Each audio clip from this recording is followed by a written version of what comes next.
இன்னைக்கு நம்ம பார்க்க போற டாபிக் வந்து ஹிஸ்டரி. லாஸ்டா இந்த 1857 கிரேட் ரிவோல்ட் பெருங்கலகம் அப்படிங்கறத பத்தி பார்த்தோம். அதுல கடைசியா ஒரு டாப்லர் காலமோட முடிச்சோம். என்ன அப்படின்னா, எந்தெந்த இடத்துல புரட்சி நடந்துச்சு, அதுல யாரு வந்து லீடரா இருந்தாங்க, இந்தியன் லீடர்ஸ் யாரு, பிரிட்டிஷ் அபிஷியல் யாரு அப்படிங்கறத பத்தி பார்த்தோம். கரெக்டா? அது என்ன இயர்? ஆக்சுவலா 1857 இல்லையா?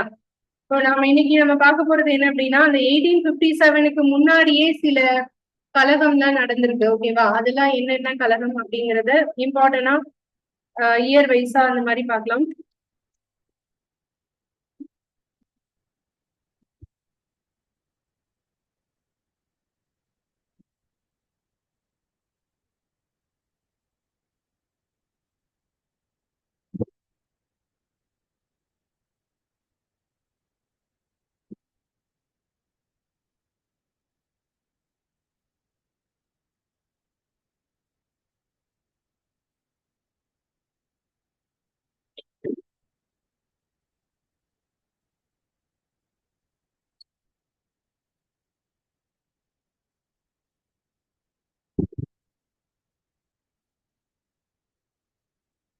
அதாவது இந்த சின்ன சின்ன கிளர்ச்சிகள் வந்து எதனால நடக்குது அப்படின்னு பாத்தீங்கன்னா, அந்த கிரேட் ரிவால்ட்டுக்கு முன்னாடியே நிறைய பேர் வந்து ஒவ்வொருத்தரா போராட ஆரம்பிச்சாங்க. அதுல ஃபர்ஸ்ட் வந்து ஆரம்பிக்கிறது ஃபார்மர்ஸ், விவசாயிகள் அண்ட் ட்ரைபல்ஸ், பழங்குடியினர். சரியா? இவங்க ரெண்டு பேரும் வந்து அவங்களுடைய எதிர்ப்பை வந்து கொஞ்சம் கொஞ்சமா தெரிவிக்க ஆரம்பிக்கிறாங்க. சோ எதனால அப்படின்னு பாத்தீங்கன்னா, நிறைய ரீசன் இருக்கு. அவங்களுடைய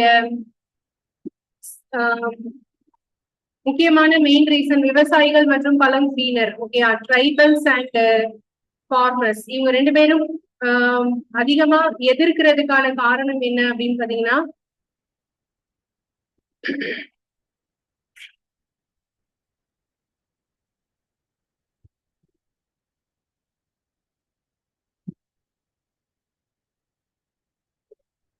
அவங்க ஒவ்வொரு இதா வந்து நம்ம இதுல இன்ட்ரடியூஸ் பண்றாங்க. முதல்ல ஜவுளி தொழில், அதாவது டெக்ஸ்டைல், அவங்களுடைய டெக்ஸ்டைல உள்ள கொண்டு வந்து இதை கட்டாயமா எல்லாரும் வாங்கணும் அப்படின்னு திணிக்கிறாங்க. அப்ப அதனால யாருக்கு பாதிப்பு ஏற்படும்? ஸோ நம்மளோட இந்தியால இருக்கக்கூடிய நெசவாளிகளுக்கு வந்து என்ன செய்யும்? பாதிப்பு ஏற்படும் இல்லையா? ஸோ அது ஒரு ரீசன். அதுக்கப்புறம் வந்து அவங்க சொல்ற பயிரை தான் பயிர் செய்யணும் அப்படின்னு சொல்லி போஸ்ட் பண்றாங்க. அதுக்கப்புறம் அவங்க விளைச்சலுக்கு விலை நிர்ணயம் செய்யறதும் யாராதான் இருக்காங்க? பிரிட்டிஷ் தான் இருக்காங்க. சோ அப்போ ஒரு விவசாயி எவ்வளவு பாடுபட்டு சேர்த்து வச்சாலும் அவருக்கான லாபத்தை நிர்ணயம் செய்யறது பிரிட்டிஷா இருக்காங்க. இந்த மாதிரி நிறைய ரீசன் விவசாயிகள் ஆங்கிலேயரை எதிர்க்கிறதுக்கு. ஓகேவா? அவங்க நிறைய கோரிக்கைகளை வச்சு வந்து இந்த போராட்டத்தை ஆரம்பிக்கிறாங்க. நிறைய பேரும் இறந்தும் போறாங்க. அதுல வந்து மெயினா பொருளாதாரம், அதாவது எங்களுக்கு தேவையான தொகையை கொடுக்கணும் அப்படிங்கறதுல முனைப்பா போராடுறாங்க. ஓகேவா? வருவாய் முறையில மாற்றத்தை கொண்டு வாங்க, எங்களுக்கான ரெவென்யூ சிஸ்டத்தை மாத்துங்க. சோ இந்த மாதிரி நிறைய வந்து அவங்க போராடுறாங்க. அதுல ஒரு முக்கியமான இயக்கம் பராசி இயக்கம், பராசி மூமெண்ட். இது வந்து 1818 இந்த இயர்ல நடந்தது. இப்ப நாம என்ன பார்த்துட்டு இருக்கோம்? டாபிக் என்ன அப்படின்னா, காலனி ஆதிக்கத்திற்கு எதிராக இயக்கங்கள் மற்றும் தேசியத்தின் தோற்றம், anti colonial movements and the British of nationalism. Topic first எழுதிக்கோங்க.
இவங்க வந்து ஸ்டார்ட் பண்ணதுல இருந்துதான் நமக்கு வந்து நம்மளோட தேசம் அப்படிங்கிற ஒரு உணர்வு வந்து வளர ஆரம்பிக்குது. ஓகேவா?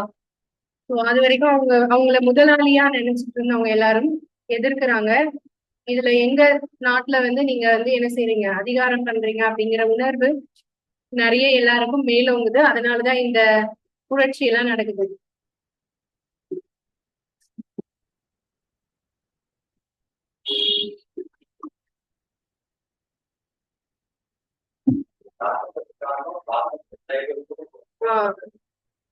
இப்ப நாம ஃபர்ஸ்ட் பார்க்க போறது என்ன அப்படின்னா விவசாயிகளின் கிளர்ச்சி. அதுலதான் பராசி மூமெண்ட் நான் சொன்னது. ஓகேவா?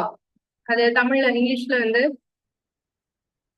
பீஸ் அண்ட் அப்ரைசிங், விவசாயிகளின் கிளர்ச்சி.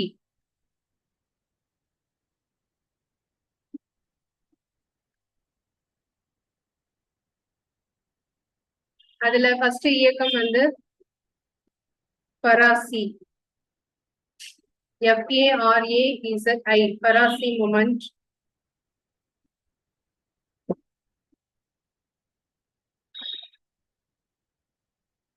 இந்த பராசி மூமெண்ட்டை பத்தின இம்பார்ட்டன்ட் பாயிண்ட்ஸ் அதுல ஒவ்வொன்றா கீழே எழுதுறேன். இது வந்து ஸ்டார்ட் பண்ண இயர் வந்து 1818. சரியா? தொடங்கப்பட்ட ஆண்டு வந்து 1818. அது ஃபர்ஸ்ட் பாயிண்ட். செகண்ட் பாயிண்ட், இதை தொடங்கினவர் பேரு வந்து என்ன அப்படின்னா ஹாஜி ஷரியதுல்லா. அவரோட பேரு ஹாஜி ஷரியதுல்லா.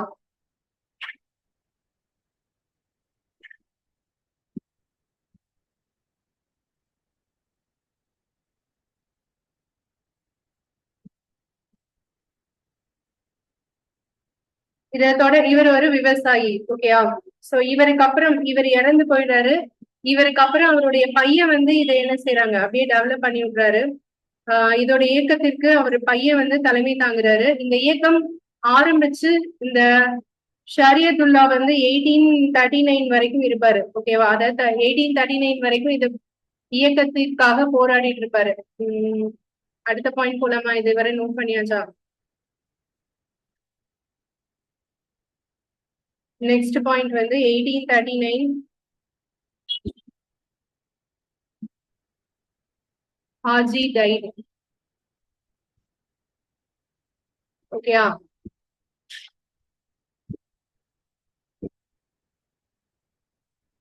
1839 ஹாஜி இறந்து விடுகிறார்.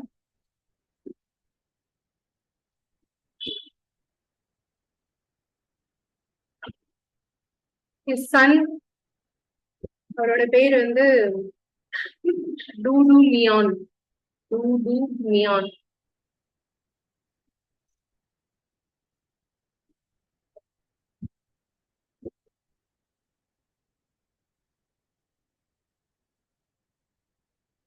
Leader Faraizi movement. அவருடைய மகன் இது தமிழ் எழுதுனா எப்படி இருக்கும் தெரியுமா? இப்படிதான் டூடு மியான். இந்த இயக்கத்தை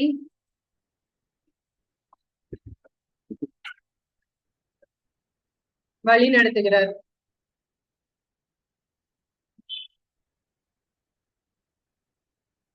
இவருடைய மெயினான கொள்கை என்ன அப்படின்னு பாத்தீங்கன்னா நாட் டு பே டாக்ஸ், வரி கட்ட முடியாது. ஓகேவா?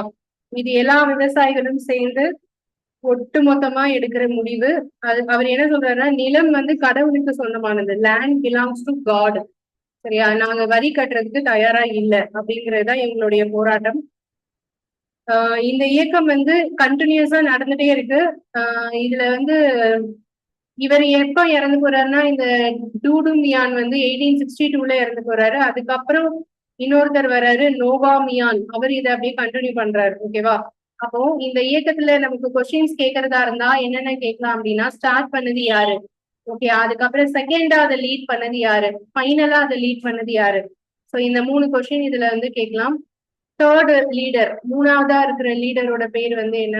அதுக்கு முன்னாடி இந்த பாயிண்ட் நோட் பண்ணிக்கோங்க. அந்த டூடுமியான் என்ன சொன்னாரு அந்த பாயிண்ட் நோட் பண்ணிக்கோங்க. Land belongs to God. இவங்களுடைய கொள்கை என்ன அப்படின்னா land belongs to God, not ready to pay tax.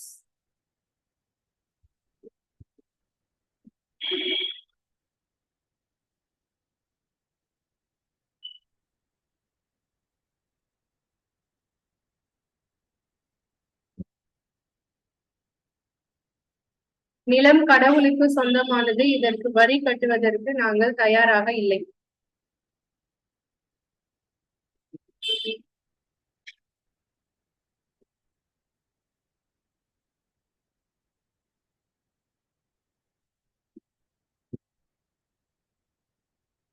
Okay, இது தேர்ட் லீடர். அடுத்த பாயிண்ட் வந்து இதோடைய மூணாவது லீடர் பேரு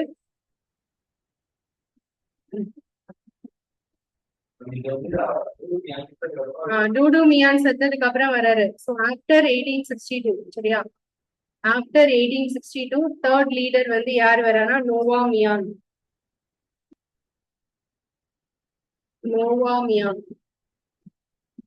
1862க்கு பிறகு இதன் தலைவர்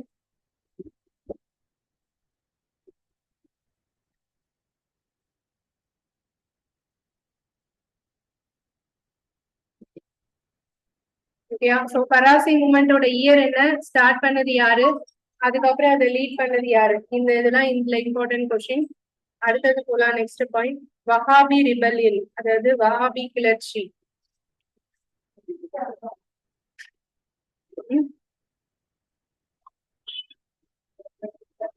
புரட்சி நடந்தது பஞ்சாப். இந்த பராசி மூமெண்ட் வந்து எந்த பிளேஸ் அப்படின்னா பஞ்சாப்.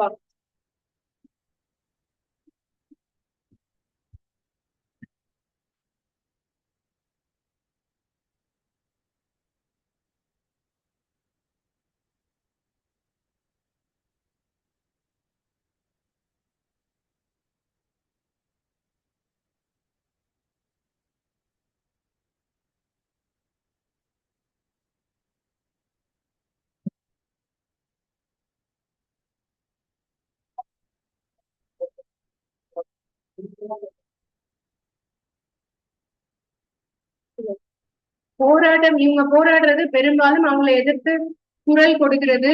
அதான் சொல்றோம்ல, டாக்ஸ் பே பண்ண மாட்டோம்.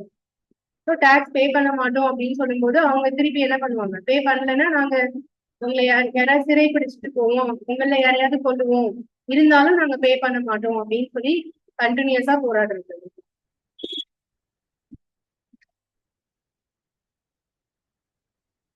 ஓகே, அடுத்தது நெக்ஸ்ட் இயக்கம், நெக்ஸ்ட் கிளர்ச்சி என்னன்னு பார்க்கலாம். வஹாபி.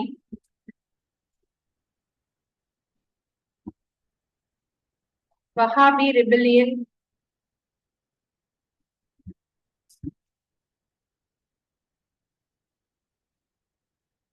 இன் பரசாத். அந்த இடத்தோட பேரு வந்து பரசாத்.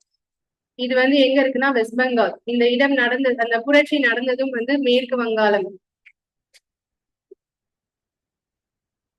வஹாபி கிளர்ச்சி, இதுக்கு பேர் ரிபெல்லியனா கிளர்ச்சி, கலகம், எது வேணா சொல்லலாம். இது வந்து அதோட இடத்தோட பேரு பராசத்.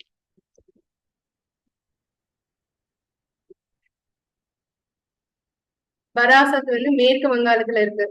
சோ இது வந்து யாருக்கும் யாருக்கும் இடையில நடக்குது அப்படின்னு பாத்தீங்கன்னா, இதுக்கு பராசி மூமெண்ட் யாருக்கும் இடையில சொல்லும், ஃபார்மர்ஸ்க்கும் யாருக்கும், விவசாயிகளுக்கும் பிரிட்டிஷ்க்கும். ஓகேவா? சோ இது வந்து யாருக்கும் இடையில அப்படின்னு பாத்தீங்கன்னா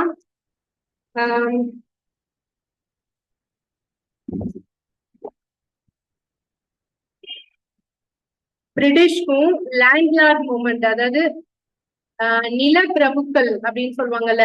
நிலப்பிரபுக்கள்னா யாரு, லேண்ட்லார்ட்னா யாரு, இல்ல இவர் பெரிய லேண்ட்லார்ட் அப்படின்லாம் சொல்லுவாங்கல்ல, அப்படின்னா என்ன, ஜமீன்தார். ஓகேயா? சோ அவங்களுக்கும் ஆங்கிலேயர்களுக்கும் நடந்ததுதான் இந்த வஹாபி ரிபெல்லியன்.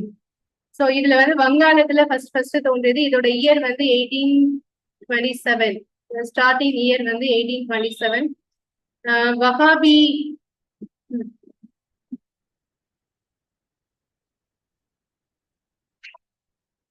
இதோடைய தலைவர் வந்து யாரு அப்படின்னா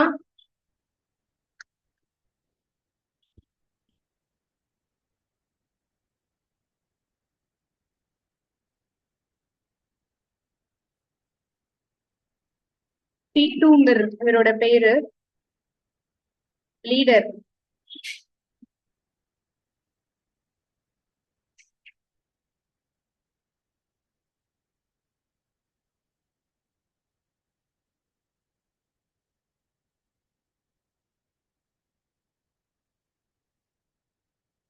இவர் வந்து ஒரு இஸ்லாமிய மத போதகர். ஓகேவா?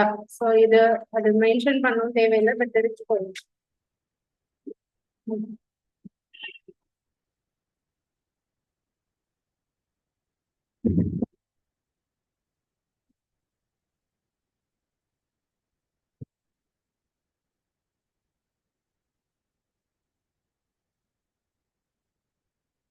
ஆக்சுவலா இது யாருக்கும் யாருக்கும் எதிராக, நான் சொன்ன பாயிண்ட கொஞ்சம் கரெக்ஷன் பண்ணிக்கணும். இது ஆங்கிலேயர் ஆட்சிக்கும் லேண்ட்லார்டுக்கும் இடையில கிடையாது. பிரிட்டிஷ்க்கும் லேண்ட்லார்டையும் எதிர்த்து, ரெண்டு பேரையுமே எதிர்த்து யாரு போராடினது? மக்கள் போராடினது. ஓகேவா? சோ அதனால அந்த இது கரெக்ஷன் பண்ணிக்கோங்க. It is the anti rebellion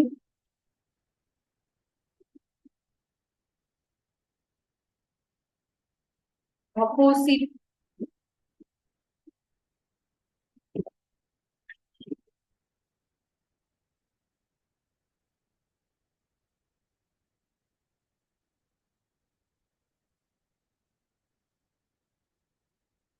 anti-imperial and anti-landlord. ஆக்சுவலா லேண்ட்லார்ட் எல்லாருமே யாரு கூட தான் சேர்ந்து இருந்தாங்க? அப்போ ஜமீன்தார் கூட தான், சாரி பிரிட்டிஷ் கூட தான் சேர்ந்து இருந்தாங்க ஜமீன்தார் எல்லாமே. சோ அவங்க ரெண்டு பேருக்கும் எதிராக ஆரம்பிக்கப்பட்டதுதான் இந்த இயக்கம். சரியா? ஆங்கிலேயர்களுக்கும் நில நில பிரபுக்கள் ஜமீன்தாருக்கும் எதிரான போராட்டம்.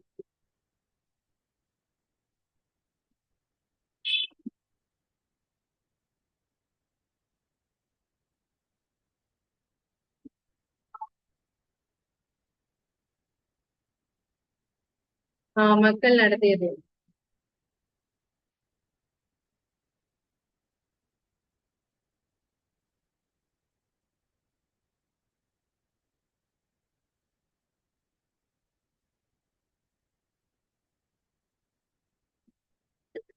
ஸோ இவ்வளவுதான் இந்த புரட்சி பத்தின இம்பார்ட்டன்ட் பாயிண்ட். இதோட தலைவர் யாரு, ஸ்டார்டிங் இயர் என்ன, எந்த இடத்துல, அப்புறம் இது யார் யாருக்கு எதிரான போராட்டம். ஓகேவா? அடுத்த பாயிண்ட் போலாம். நெக்ஸ்ட் வந்து ட்ரைபல் அப்ரைசிங், பழங்குடியினரோட கிளர்ச்சி. பழங்குடியினர் எதனால ஆங்கிலேயரை எதிர்த்தாங்க? சோ அதுக்கான ரீசன் வந்து பழங்குடியினர் ரொம்ப காலமா வாழ்ந்து வந்துட்டு இருப்பாங்க இல்லையா? காடோ இல்ல அவங்களுக்கான சொந்தமான நிலமோ ஒரு இடம், அந்த இடத்தை யாரு கைப்பற்றாங்க? இந்த பிரிட்டிஷ் வந்து ஒவ்வொரு இடமா வாங்குறாங்க. ஓகேவா? சோ இவங்க வந்து பெரும்பகுதி அவங்க வாழ்ந்த இடத்த வந்து இவங்க எங்களுக்கு வேணும் சொந்தம் கொண்டாடுறாங்க. அந்த இடத்துல அந்த மக்கள் வாழ முடியாம வேற இடத்துக்கு போக வேண்டிய தேவை வருது. அப்ப சொந்த இடத்த போக வேண்டிய நிலைமை இருக்கிறதுனால அவங்க என்ன செய்யறாங்க? கிளர்ச்சி ஸ்டார்ட் பண்றாங்க. அதுதான் பழங்குடியினர் கிளர்ச்சி. இதுல வந்து பர்டிகுலரா ஒரு இயக்கம்னு எதுவும் கிடையாது, அதனால இதுல நம்ம படிக்க தேவையில்ல. அடுத்தது இயக்கத்தை போலாம். கோல் கிளர்ச்சி. இது வந்து பழங்குடியினர் கிளர்ச்சி தான். இப்ப நாம எடுத்த அடுத்த டாபிக் வந்து என்ன அப்படின்னா கோல் ரிவால்ட். அடுத்த ஹெட்டிங்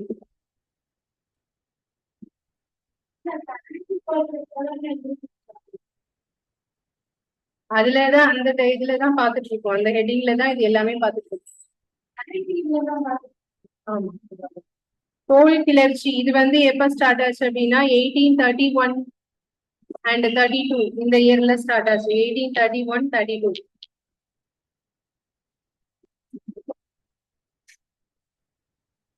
இயர் எழுதும் போது இப்படி எழுதுனா இதுக்கு என்ன அர்த்தம்? 31, 32 வரைக்கும். ஓகேவா?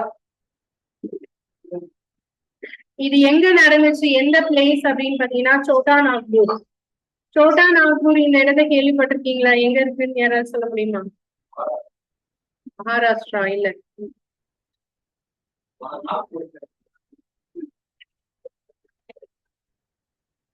அது நாசிக் தான் மகாராஷ்டிரா. சோட்டா நாக்பூர் எங்கப்பா? சோட்டா நாக்பூர் அண்ட் சிங்பம். ஒரு காலத்துல ஜாகிரபி எடுத்தேன். அப்ப சில பேர்லாம் அட்டன் பண்ணீங்க அதெல்லாம். ஆமா அப்படியா அட்டன் பண்ணீங்களா எல்லாம் கேட்பீங்க. சோட்டா நாக்பூர் எங்க சொல்லுங்க. அட்டன் பண்ணவங்க யாராவது இருந்தா சொல்லுங்க. சோட்டா நாக்பூர் அண்ட் சிங்பம் இந்த ரெண்டு இடம். இந்த ரெண்டு இடத்துலயும் வந்து இந்த புரட்சி நடக்குது.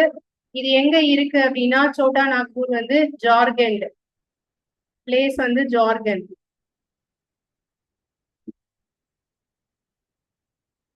ஜார்க்கண்டோட கேபிட்டல் என்ன?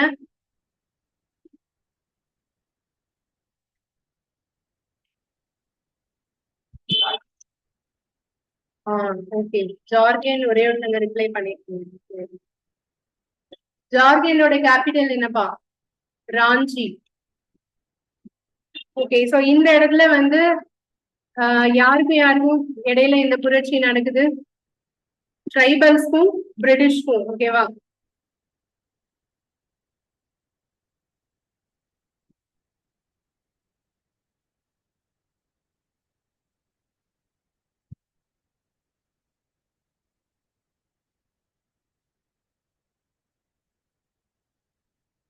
இந்த கிளர்ச்சிக்கு தலைமை தாங்கியவங்க யாரு? சரியா? இதோட லீடர்ஸ் யாரு அப்படின்னா ரெண்டு பேரு. பிந்த்ராய் அண்ட்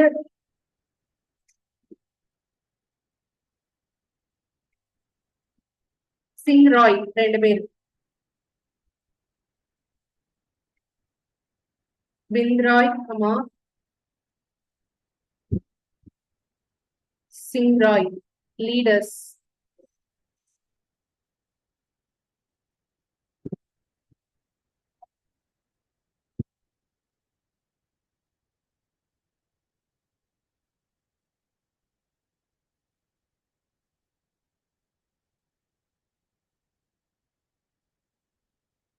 இது பிட்வீன் யாருக்கும் யாருக்கும் இடையில? British and tribals.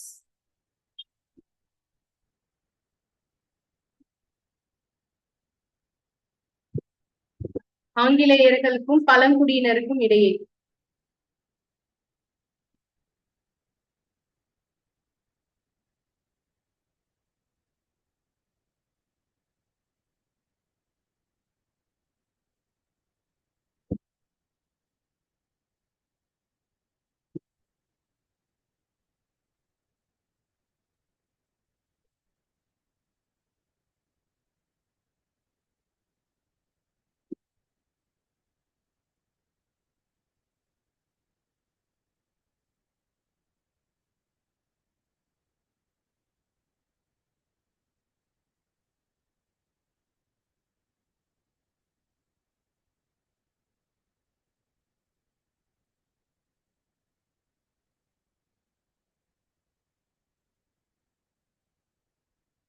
இது எப்படி நான் சொல்றேன் கவனிங்க. இந்த கிளர்ச்சி ஆக்சுவலா ஸ்டார்ட் ஆனது யாருக்கும் யாருக்கும் அப்படின்னு பாத்தீங்கன்னா அந்த இனத்துல சரி அந்த இடத்துல இருந்த பழங்குடியினர் மக்களுக்கும் அந்த பகுதியை ஆட்சி செஞ்ச அரசருக்கும் இடையில. ஓகேவா? அரசருக்கும் இடையில எப்படி அது வந்து ஸ்டார்ட் ஆச்சுன்னா அந்த அரசர் வந்து வரி வசூலிக்கும் இருக்கு இல்லையா? எல்லாருக்கும் வரின்னு ஒண்ணு கொடுப்பாங்கல்ல. அரசாங்கம் இருந்துச்சுன்னா வரி இருக்கும் இல்லையா? அது விவசாய நிலம் வச்சிருக்கவங்க எல்லாருக்கும், விளைச்சல் செய்யக்கூடிய எல்லாருக்கும் வரி இருக்கும். கரெக்டா?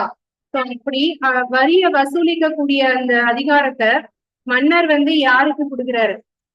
நிலத்தை குத்தகைக்கு விட்டுருப்பாரு இல்லையா? அவங்க கிட்ட கொடுத்துறாரு. சோ அவங்க வந்து இவங்க கிட்ட வரி வசூலிக்கக்கூடிய முறை வந்து தவறானதா இருக்கு. அவங்க வந்து ரொம்ப அராஜகம் பண்றாங்க. என்ன பண்றாங்கன்னா அவங்கள காயப்படுத்துறாங்க. சரியா? சோ அந்த பழங்குடியினரை வந்து வெளியே போக சொல்றாங்க. அவங்க மேல அம்புகளை எய்து காயப்படுத்துறாங்க. அது அந்த அடிக்கிறாங்க. இந்த மாதிரி நிறைய விஷயம் செய்யறதுனால அந்த பழங்குடியினர் வந்து கிளர்ச்சி செய்யறாங்க. அந்த இடத்துல யார் உள்ள வராங்க? பிரிட்டிஷ் உள்ள வந்து மிகப்பெரிய வன்முறையை கையாண்டு அந்த கிளர்ச்சியை ஒடுக்குறாங்க. ஓகே, இதுதான் இதோடைய பின்னணி. புரியுதா? சோ இது வந்து பழங்குடியினரோட கிளர்ச்சி. அடுத்தது போலாம் நெக்ஸ்ட்.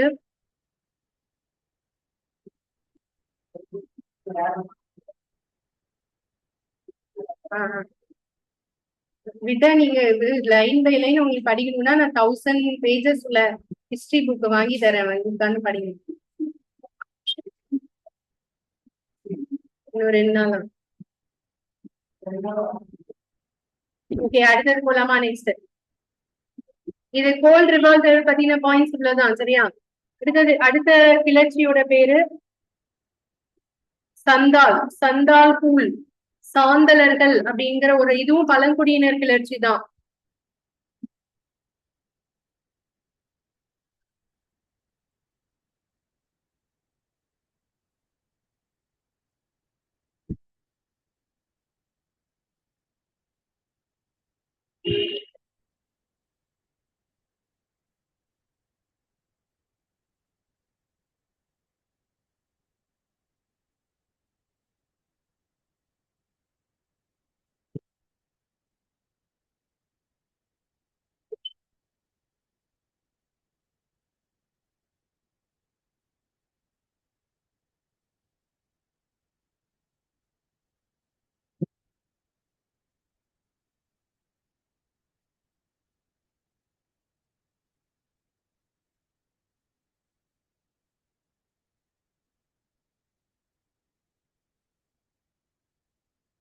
ஓகே, இந்த சாந்தலர்களுக்கு வந்து கிளர்ச்சி நடந்தது யாருக்குன்னா ஜமீன்தாருக்கும் சாந்தலர்களுக்கும் இடையில நடந்துச்சு. அந்த ஜமீன்தார்கள் இவங்களை வந்து என்ன செய்யணும், அந்த இடத்த விட்டு இவங்களை வெளியேற்றணும். ஆக்சுவலா நிறைய பாதிக்கப்பட்டது பழங்குடியினர் தான். எதுக்காக அப்படின்னு பாத்தீங்கன்னா, ஆங்கிலேயர்கள் வந்து நிறைய ரயில்வே ட்ராக் எல்லாம் போட்டாங்கல்ல, அது எப்படி போட்டாங்க, அங்க இருந்த மக்களை வெளியேற்றி தான் என்ன செய்யறாங்க, போடுறாங்க. ஓகே, அப்ப அவங்க வெளியேறாத மக்களை வலுக்கட்டாயமா வெளியேற்றணும். அப்ப அவங்க கஷ்டப்படுற நேரத்துல ஜமீன்தார்கள் கிட்ட வந்து கடனுக்கு படம் வாங்கியிருந்தாங்கன்னா, உங்களுடைய நில பத்திரத்தை கொடுங்க, இல்ல வீட்டு பத்திரத்தை கொடுங்க, வாங்கி வச்சுட்டு மறுபடியும் என்ன செய்வாங்க, நீங்க கடனுக்கும் இதுக்கும் சரியா போச்சு, சோ கிளம்புங்க அப்படின்னு சொல்லிடுவாங்க. இந்த மாதிரி அவங்கள ஒடுக்குமுறையை கையாண்டு வாங்கின இடம் தான், அதுலதான் அவங்க ரயில்வே ட்ராக் எல்லாம் போட்டாங்க. ஓகேயா? சோ இவங்க மெயினா சந்தலர்கள் பாதிக்கப்பட்டதுக்கான ரீசன், அவங்க ரயில்வே ட்ராக் போடுறதுக்காக இவங்களுடைய பூர்வீக இடத்தை விட்டு என்ன செய்யணும், வெளியேறணும் அப்படின்னு வற்புறுத்தினதுனால. ஓகே, இதுல தலைவர் யாரும் கிடையாது, ஆனா ரீசன் மட்டும் தெரிஞ்சுக்கோங்க. ரீசன் என்ன அப்படின்னா ரயில்வே ட்ராக்காக.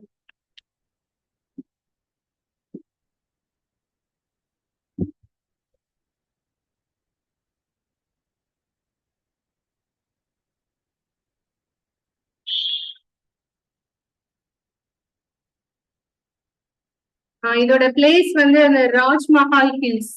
இடம் வந்து நோட் பண்ணிக்கோங்க, ராஜ்மஹால் ஹில்ஸ், ராஜ்மஹால் குன்றுகள். இது வந்து எங்க இருக்குன்னா இந்தியாவுடைய ஈஸ்ட் சைடு,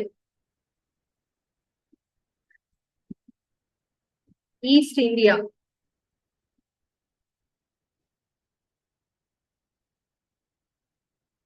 இந்தியாவின் கிழக்கு பகுதி.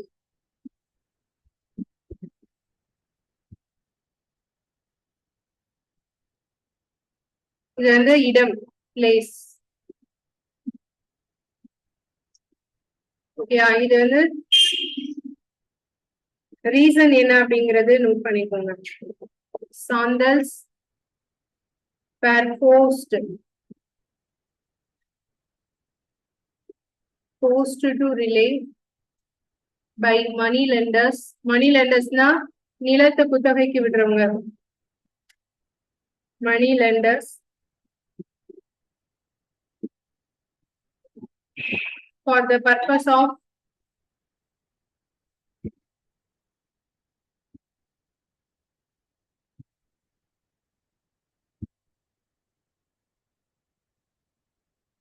railway construction.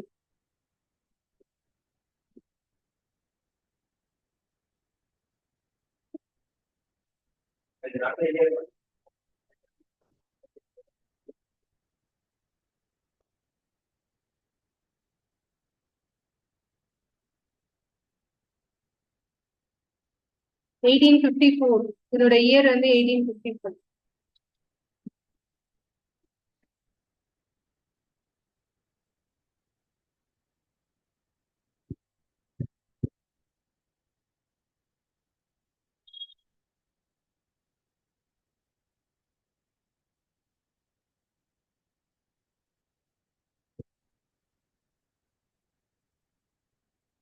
இந்த 1854 இது நடந்துச்சு. ஸ்டார்டிங்ல இதை லீட் பண்ண யாரும் கிடையாது, சரியா? அதுக்கப்புறம் இன்னும் 2 பேர் வராங்க. அவங்க அடுத்ததுல நான் எழுதுறேன். ஸ்டார்டிங்ல இதுல லீடர்ஸ் கிடையாது. 2 பேர் வாலண்டியரா இந்த பழங்குடியினர்ல வந்து 2 பிரதர்ஸ் வந்து எங்களுக்கு கடவுள் செய்தி சொல்லியிருக்காரு, நாங்க தான் இதை வழி நடத்தணும் அப்படின்னு சொல்லிட்டு அவங்க வந்து என்ன செய்யறாங்க, ஆங்கிலேயர்கிட்ட அறிவிச்சுட்டு அதுக்கப்புறம் இந்த இதுக்கு வராங்க.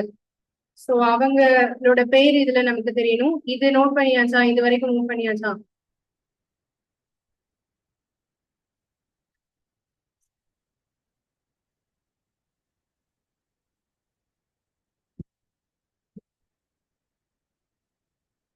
ரயில்வே ரயில்வே ட்ராக்னா இங்கிலீஷ்ல தமிழ்ல என்னது?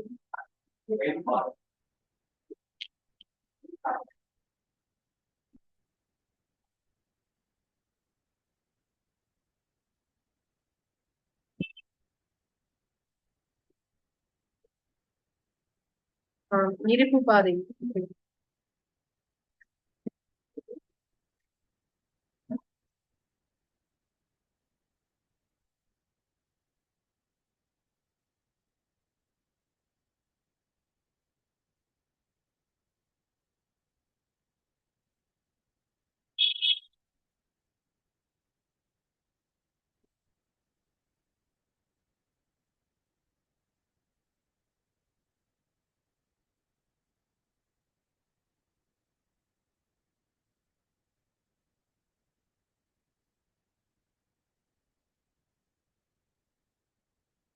ஓகே, இதுவரை நோட் பண்ணியாச்சா?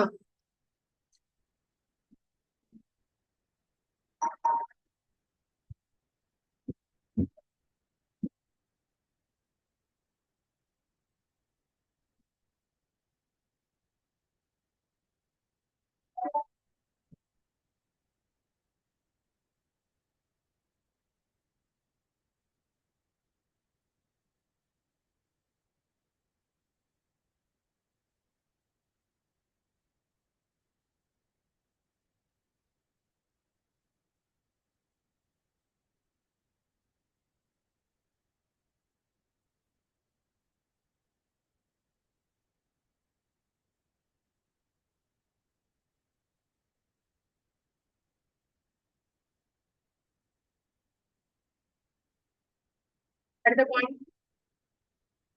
1855. 1855, அதாவது 1854 வந்து இந்த பழங்குடியினர் என்ன பண்ண ஆரம்பிச்சிட்டாங்க அப்படின்னா, சமூக கொள்ளை, அதாவது கொள்ளையடிக்க ஆரம்பிச்சிட்டாங்க. யாருக்கிட்ட? ஜமீன்தார் கிட்ட இருந்தும் நில குத்தகைதாரர்கிட்ட இருந்தும். அவங்க தானே எல்லா பணமும் வச்சிருக்காங்க.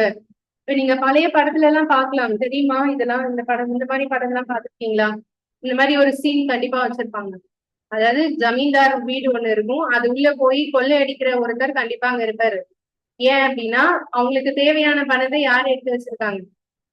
ஜமீன்தார். சோ அவங்க கேட்டாங்க, குடுக்கல. அடுத்து என்ன பண்ணுவாங்க? அடுத்து அவங்களுக்கு தேவைன்னா அப்ப என்னதான் செய்வாங்க? கொள்ளையடிப்பாங்க. ஓகேயா? சோ அந்த மாதிரி கொள்ளையடிக்க ஆரம்பிச்சிருக்காங்க. சோ 1855 இது இன்னும் அடுத்த லெவல் போகுது. என்னன்னா, இந்த கிளர்ச்சியை நாங்க வந்து தலைமை தாங்கி நடத்துறோம்னு சொல்லி 2 பேர் வாலண்டியரா வராங்க. அவங்களும் இந்த பழங்குடி இனத்தை சேர்ந்தவங்க தான். அவங்க பேர் வந்து சித்து அண்ட் கர்னூ. இதுல நான் இம்பார்ட்டன்டா எக்ஸாம் பாயிண்ட் ஆஃப் வியூல மட்டும்தான் நோட்ஸ் கொடுக்குறேன். கதையெல்லாம் வாய் வழியா தான் சொல்றேன். அதெல்லாம் அப்சர்வ் பண்றீங்களா? சித்து அண்ட் கர்னூ இவங்க 2 பேரும் லீடர்ஸ். ஓகேவா?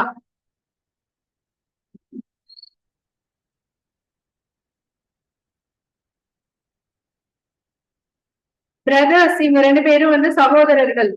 சோ இவங்க வந்து தலைமை ஏற்று நடத்திட்டு என்ன பண்றாங்கன்னா, ஒரு பேரணி மாதிரி என்ன செய்யறாங்க, மக்கள் எல்லாத்தையும் திரட்டி ராஜ்மஹால் அந்த இடத்தை நோக்கி என்ன செய்யறாங்கன்னா, பெரிய ஒரு மார்ச் பாஸ்ட் மாதிரி ஒரு ஊர்வலம் மாதிரி போறாங்க. அப்படி போகும்போது அவங்க கையில நிறைய ஆயுதங்களை கொண்டு போறாங்க. விஷம் தடவிய அம்புகள், சரியா? Bows and poison arrows, axes, கோடாரிகள். சோ இது எல்லாத்தையுமே கையில கொண்டு போயிட்டு வாள், கத்தி, இது எல்லாமே எடுத்துட்டு போறாங்க. சோ இப்படி அவங்க போறத பார்க்கும்போது அப்ப ஆங்கிலேயர்கள் என்ன செய்வாங்க? அடுத்தது இவங்களை கண்ட்ரோல் பண்ணதானே ட்ரை பண்ணுவாங்க. சோ அப்படி கண்ட்ரோல் பண்ணும்போது இவங்க என்ன பண்றாங்கன்னா, ஆங்கிலேயர்கள் வந்து அந்த கிராமத்து மீது இவங்க எல்லாம் மார்க் பாஸ் பண்ணி போயிட்டு இருக்காங்களா, அப்ப அவங்க கிராமம் அப்படிங்கிறது எப்படி இருக்கும்? அங்க மக்களே இல்லாத கம்மியான மக்கள் உள்ள சூழல் தானே இருக்கும். சோ அப்ப இந்த ஆங்கிலேயர்கள் வந்து என்ன பண்றாங்கன்னா கிராமத்துக்கு உள்ள போய் வீடுக்குள்ள சூறையாடுறாங்க, கிடைக்கிறதெல்லாம் எடுத்துட்டு வராங்க. ஓகேவா? சோ அப்படி அவங்க வீடு எல்லாத்தையும் சூறையாடி என்ன பண்றாங்கன்னா இருக்கிற சொத்துக்கள் எல்லாத்தையுமே இவங்க ஆங்கிலேயர் தன்னுடைய வசம் எடுத்துக்கிறாங்க. சோ இப்படி அந்த இதை என்ன செய்யறாங்க, கிளர்ச்சிய ஒடுக்குறாங்க. இவங்க திருப்பி வந்து பார்க்கும்போது வீட்டுல எதுவுமே இல்லைன்னா அப்ப என்ன ஆகும்? பயங்கரமா அவங்களுக்கு எதுவுமே இல்லாத ஒரு சூழல் ஏற்படுமா இல்லையா? இல்லையா? அதுதான் சொல்றேன். இப்ப வந்து எல்லாரையும் அவங்க வீட்டுக்குள்ள ஒரு பத்திரம் வச்சிருக்காங்கன்னு வச்சுக்கோங்க, நில பத்திரம் வச்சிருக்காங்க. அப்ப இவங்க எடுத்துட்டு போயிட்டாங்க. அப்ப என்ன ஆகும்? அவங்களுக்கு நிலமே இல்லையா? அப்ப அவங்க எதிர்த்து போய் கேட்கவும் ஏதாவது ஸ்ட்ராங்கான இது இருக்கா இவங்க கிட்ட? இல்ல. சோ அப்படி இருக்கிற பட்சத்துல அவங்க போராடுறதை என்னதான் செய்வாங்க? ஸ்டாப் பண்ணுவாங்க. வேற வழி இல்லாம போராடுறதை ஸ்டாப் பண்ணுவாங்க. சாப்பாடு இல்லாத நிலையில அந்த முடிவு தான் எடுப்பாங்க. ஓகேவா? அதுக்கு அடுத்து என்ன நடக்குது அப்படின்னா, இந்த ஒரு சட்டம் மாதிரி கொண்டு வராங்க. என்னன்னா, சாந்தலர்கள் இருந்த இடம் என்பது ஒரு பர்கானாவாக மாற்றப்படுகிறது. பர்கானானா ஒரு தனி மண்டலம். ஓகே, அந்த தனி மண்டலம் யாருடைய கைவசம் தான் இருக்கும்? ஆங்கிலேயர்களுடைய கைவசம் இருக்கும் அப்படின்னு சொல்லி இந்த கிளர்ச்சி வந்து முடிவுக்கு வருது. ஓகேவா? எந்த கிளர்ச்சி இருந்தாலும் கடைசியா யாரு சாதமா தான் போகுது? ஆங்கிலேயர்கள் சாதமா தான் போகுது. அவங்க அந்த அளவுக்கு முடிவெடுக்கிறாங்க. ஓகே, அடுத்த கிளர்ச்சி போலாம். நெக்ஸ்ட் வந்து முண்டா ரிபெலியன். அடுத்த கிளர்ச்சியோட பேரு. இதெல்லாம் எக்ஸாம் இம்பார்ட்டன்ட் கொஸ்டின். இதுல இயர் எல்லாம் கேட்டிருக்காங்க.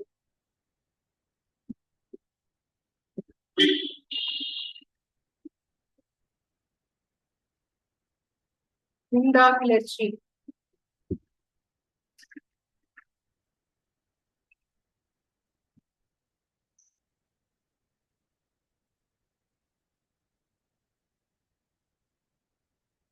1890. இதுவும் வந்து ட்ரைபல்ஸோட புரட்சி தான். முண்டாங்கிறது ஒரு ட்ரைபல்ஸோட பேரு, பழங்குடியினர் புரட்சி தான்.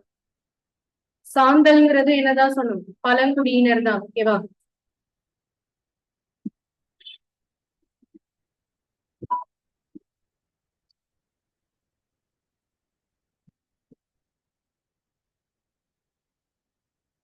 இதோட பிளேஸ் வந்து ராஞ்சி. இடம்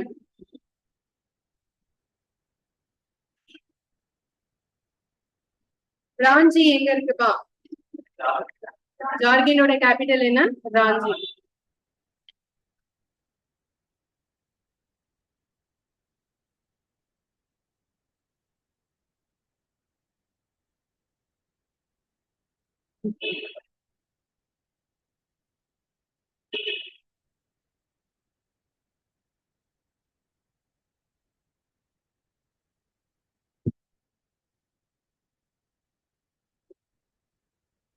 இந்த முண்டா மக்கள் வந்து பழங்குடியினர் மக்கள் வந்து எப்படின்னா, அவங்க வந்து கூட்டு சொத்து அப்படின்னு வச்சிருப்பாங்க. அதாவது ஒரு ஃபேமிலிக்கே உண்டான சொத்து.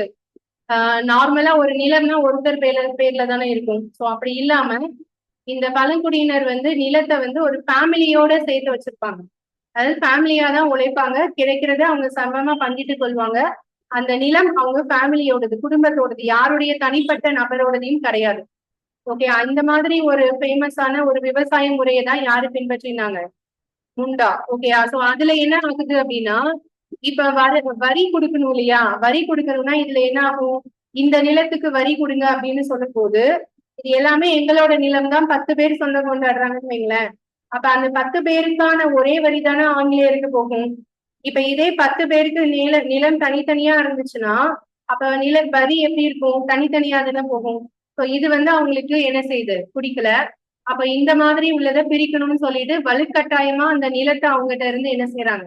எழுதி வாங்கிக்கிறாங்க. சோ அப்படி வாங்கினதுக்கு அப்புறம் அந்த நிலத்துல அவங்களையே வேலை செய்ய சொல்லி கட்டாயப்படுத்துறாங்க. ஓகேயா? இது வந்து இது ஓரளவுக்கு மேல இதை தாங்க முடியாத மக்கள் என்ன செய்ய ஆரம்பிக்கிறாங்க? புரட்சிய ஸ்டார்ட் பண்றாங்க. அதுல வந்து தலைமை எடுத்தவர் தான் யாரு? பிர்சா முண்டா அவருடைய பெயர். அவர் தான் வந்து இதை ஸ்டார்ட் பண்ணுவாரு. அவருக்கான என்னன்னு சொல்லிப்பாருன்னா கடவுளின் தூதுவர் அப்படின்னு சொல்லிப்பாரு.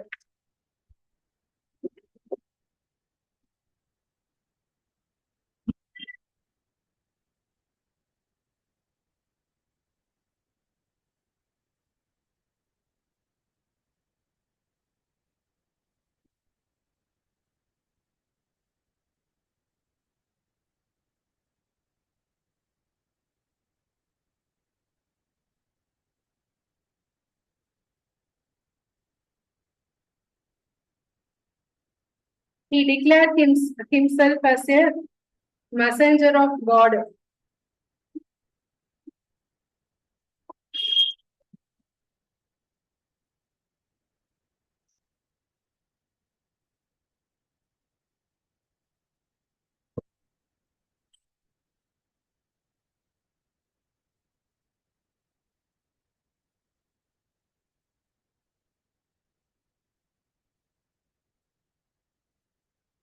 Previous page.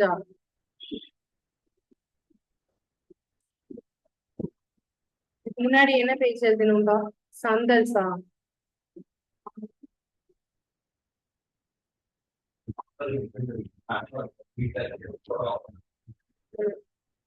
இதுவரை எல்லாம் நோட் பண்ணியாச்சா?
எழுதியாச்சா? தன்னை கடவுளின் தூதுவர் என அறிவித்துக் கொண்டார்.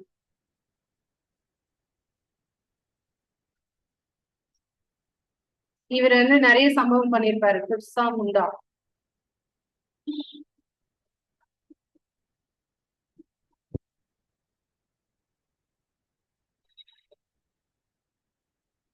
இது எங்க நடந்துச்சு? எந்த இடத்துல? இன்னளவும் இவருடைய பெயர் வச்சு அங்க மக்கள் வந்து என்ன செய்யறாங்க? அவருக்கு ஞாபகமா பாடல்கள், நிறைய நாட்டுப்புற பாடல்கள்ல இவரோட பெயர் கண்டிப்பா அங்க இருக்கும். சோ என்னென்ன கதைன்னு ஃபர்ஸ்ட் சொல்லிடுறேன்.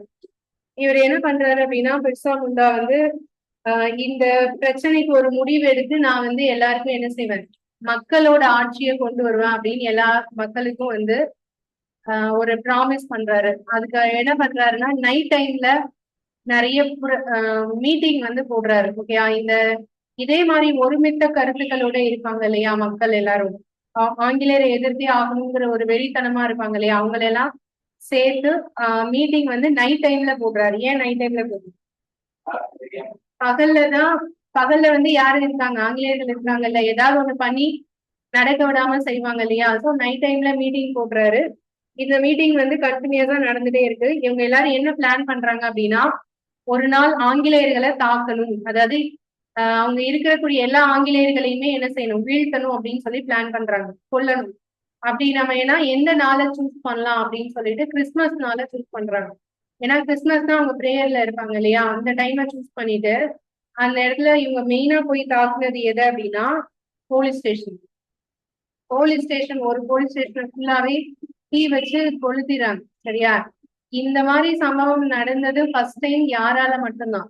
இந்த முண்டா அவங்களாலதான். போலீஸ் தான் எல்லாரும் பயப்படுவாங்க இல்லையா, ஆனா இந்த போலீஸ் ஸ்டேஷனையே கொளுத்துனது ஃபர்ஸ்ட் இவர் தான். சோ அதுக்கப்புறம் என்ன ஆகுதுன்னா, இந்த மாதிரி சம்பவம் வந்து நிறைய நடக்குது. மறைந்து வாழ்றாங்க, அவங்க கையில பிடிபடாம மறைந்து வாழ்றாங்க. மறுபடியும் இதே மாதிரி பண்றாங்க.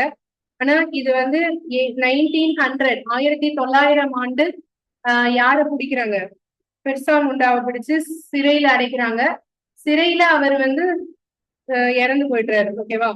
சோ அந்த இவருடைய போராட்டத்தின் விளைவாக எப்போ இவங்களுக்கு ஒரு இது கிடைச்சிச்சு அப்படின்னா, 1908 ஆண்டு.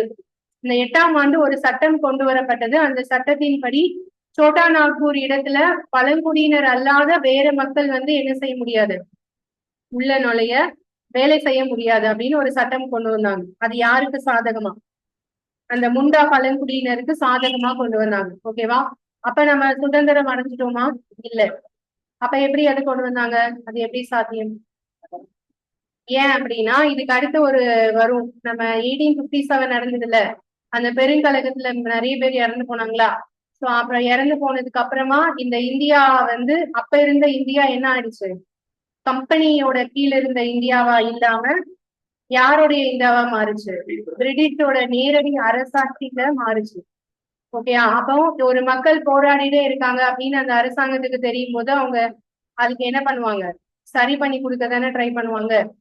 சோ அதுதான் அந்த 1908 நடந்திருக்கும். ஓகேவா?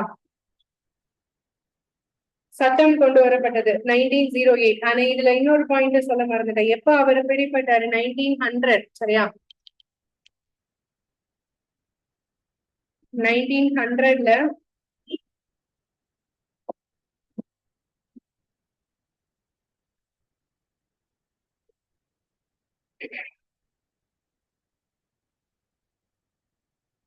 முண்டா வாஸ் arrested.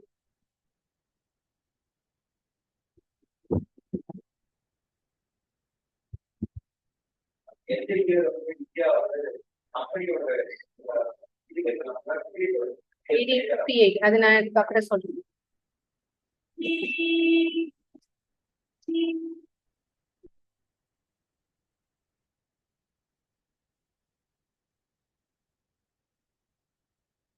ஆயிரத்தி 900 ஆண்டு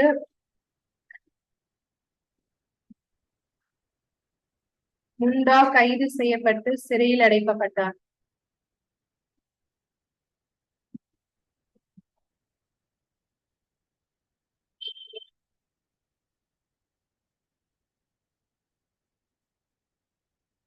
பின்பு சிறையில் உயிரிழந்தார்.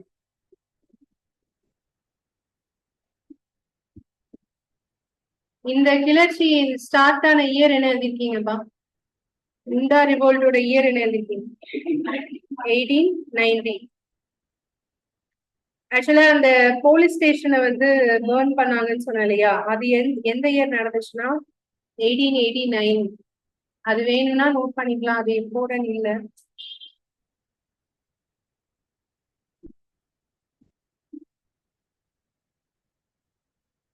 காவல் நிலையத்தை எரித்த அந்த சம்பவம் நடந்த நிகழ்வு நடந்த ஆண்டு 1889.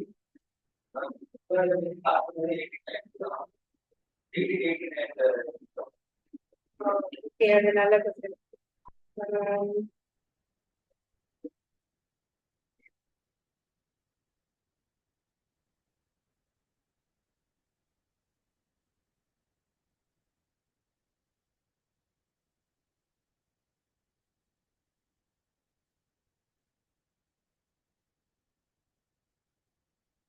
அது சில இயர் வந்து புக்ஸ்ல கொஞ்சம் மாறி இருக்கும். ஒரு நிமிஷம் வெயிட் பண்ணுங்க.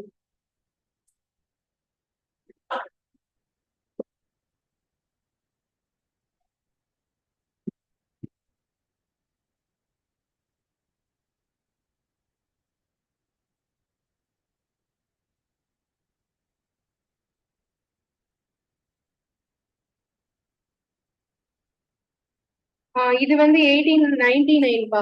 இந்த போலீஸ் ஸ்டேஷனை வந்து தீட்டாங்கன்னு சொல்றோம் இல்லையா? அது 1899.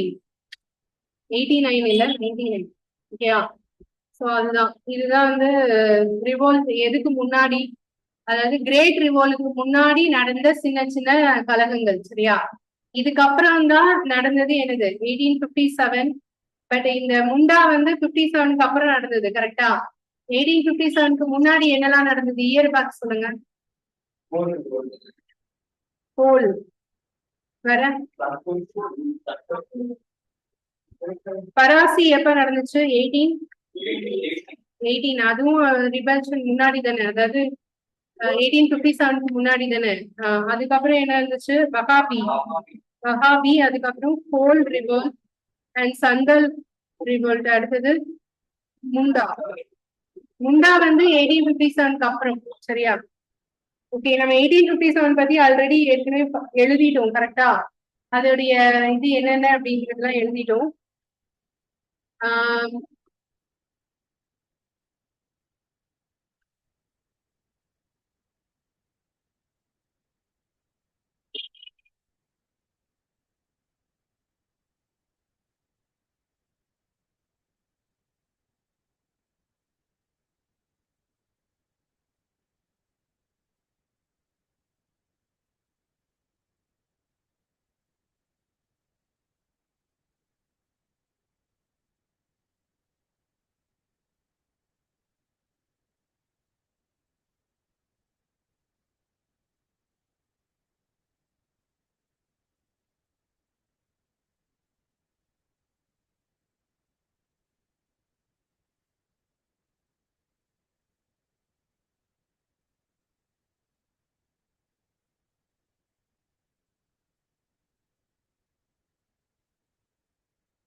மங்கள் பாண்டே இருக்காருல்ல, அவர் வந்து எந்த மாநிலத்துல உள்ள மிலிட்ரியில இருந்தவர்?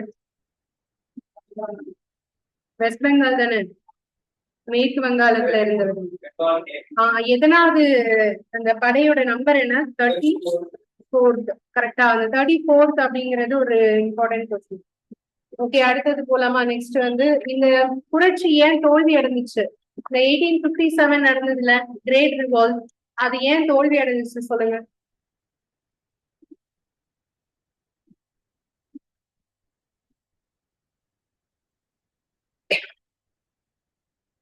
அந்த ரீசன் என்னன்னு சொல்ல முடியும்?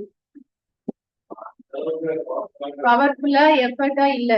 ஏன்னா ஏன்னா 1857 அந்தந்த இடத்துல மட்டும்தான் அது வந்து என்ன ஆகுது, வெடிக்குது. அப்ப எல்லாரும் சேர்ந்து ஒன்னா என்ன செய்யல, போராடல. ஓகேயா? அதே மாதிரி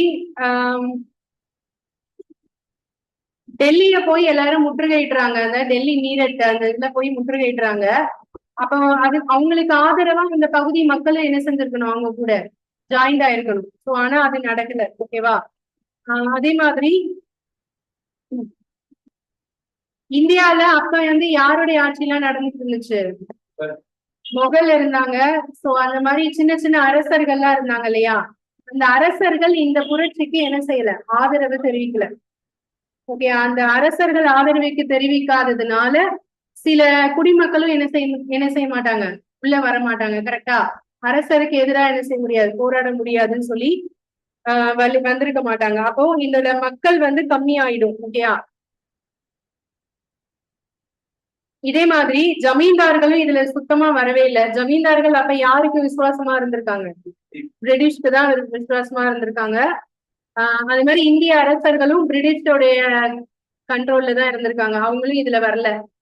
இன்னொன்னு முக்கியமான ரீசன், இங்க போராடின யாருக்குமே ஆயுதம், சரியான ஆயுதம் இருந்துச்சா? இல்ல. எல்லாருமே வாள், இந்த கத்தி இதை வச்சுதான் போராடுறாங்க. ஆனா பிரிட்டிஷார்கிட்ட என்ன இருந்துச்சு? துப்பாக்கி இருந்துச்சு. சோ அதனால இது ஒரு மிகப்பெரிய தோல்வி. அதுக்கு அடுத்தது மத்திய தலைமை இல்ல, சென்ட்ரலா ஒரு ஹெட்னு ஒருத்தர் வழி நடத்த இல்ல. இப்ப நாம சொன்னோம்ல 6 இடத்துல போராட்டம் நடந்துச்சு. அப்ப அந்த 6 இடத்துக்கும் தலைவர்னு ஒருத்தர் இருந்திருந்தா அவர் என்ன செஞ்சிருப்பாரு, இத கரெக்டா மேனேஜ் பண்ணிருப்பாரு இல்லையா? அது மாதிரி கொண்டு போக முடியல. அதே மாதிரி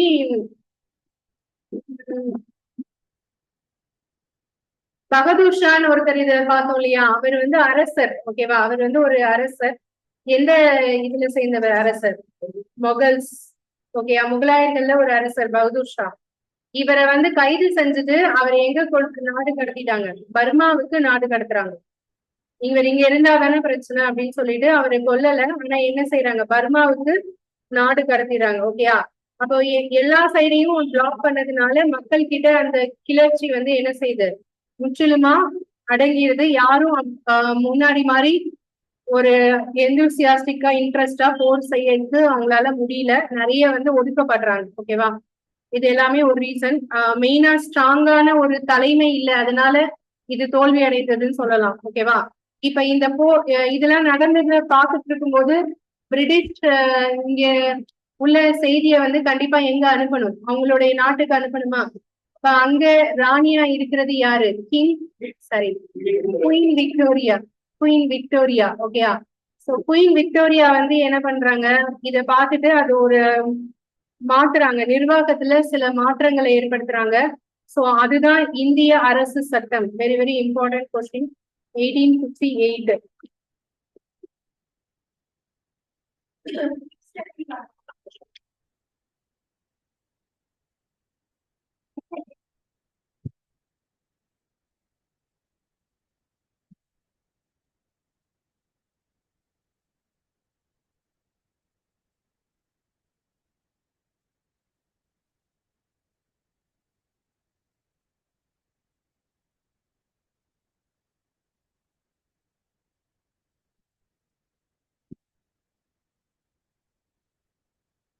India becomes a crown colony.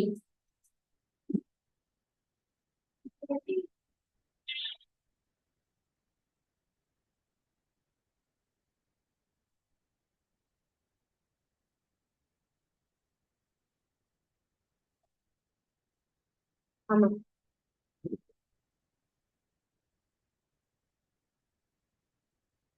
India ஆங்கில அரசு காலனியாக மாறுதல்.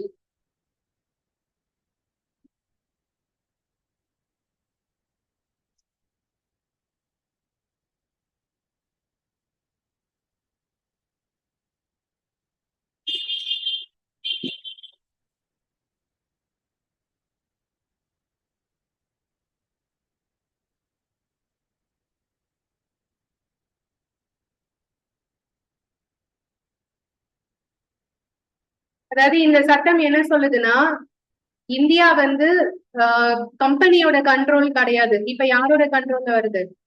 பிரிட்டிஷ் கண்ட்ரோல்ல வருது. அதாவது பிரிட்டிஷோடைய தலைமையை வச்சு ஆட்சி செய்யக்கூடிய நாடுகள்ல காலனி நாடாக எது மாறுது? இந்தியா வந்து மாறுது. ஓகே, சோ அப்படிதான் இந்த சட்டத்தை கொண்டு வராங்க. அதுதான் என்னன்னு சொல்லுவோம் அப்படின்னா Indian government act. Okay, 1858 British parliament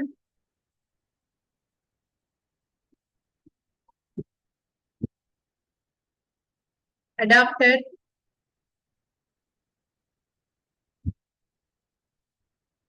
the Indian Government Act.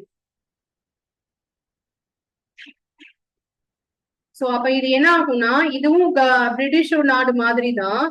ஆனா மக்கள் வந்து யாருடைய ஆட்சி முறையை ஃபாலோ பண்றாங்க? பிரிட்டிஷ். ஆனா அவங்களுடைய வழக்கம் எது வேணாலும் இருக்கலாம். ஆனா அவங்க தலைமை வந்து இந்தியாவுக்குள்ள தலைமை கிடையாது. யாருடைய தலைமை? பிரிட்டிஷ்க்கு யார் அரசரோ அதுதான் இந்தியாவிலையும் அரசர். அந்த மாதிரி. பிரிட்டிஷ் கவர்மெண்ட் ஆக்ட் 1858ஆம் ஆண்டு இங்கிலாந்து பார்லிமன்றம், அதாவது பாராளுமன்றம், இங்கிலாந்து பாராளுமன்றம் இந்திய அரசு சட்டத்தை ஏற்றுக்கொண்டது.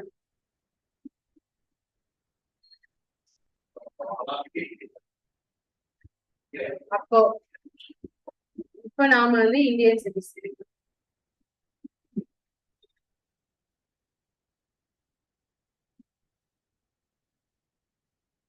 பேட்ரியாட்டிசம்லாம் வந்து நாட்டுப்பற்றுன்னு சொல்லக்கூடிய அந்த விஷயம், அந்த சுதந்திரம் அடைஞ்சு கொஞ்ச காலத்துல எப்படி இருந்திருக்கும் யோசிச்சு பாருங்க. எவ்வளவு கஷ்டப்பட்டு சுதந்திரம் வாங்கியிருப்பாங்க. அப்ப நம்ம நாடுங்கிற ஒரு உணர்வு அவங்களுக்கு எவ்வளவு அளவுக்கு இருந்திருக்கும். இப்ப அந்த உணர்வு இருக்கா? யாராவது இந்த இண்டிபெண்டன்ஸ் டே அப்போ, ரிபப்ளிக் டே அப்போ இந்த ஸ்கூலுக்கு போய் கொடி ஏத்துறது இதெல்லாம் வந்து இப்போ சின்ன குழந்தைங்க பண்றாங்களா? இதை கட்டாயப்படுத்தி பண்றாங்க. ஒரு ஆர்வத்தோட யாராவது பண்றாங்களா? இல்ல. அவர் கண்ட்ரி, நம்ம நாடுங்கிற ஒரு பேட்ரியாட்டிசம் அப்படிங்கிறது எல்லாருக்கும் இருக்கா? இருக்கு. அது ரொம்ப மறைஞ்சிருக்கும். எப்பவாவது இந்த மாதிரி டெரரிஸ்ட் எல்லாம் அட்டாக் பண்ணும்போது என்ன செய்யும்? வெளியே வரும். கரெக்டா?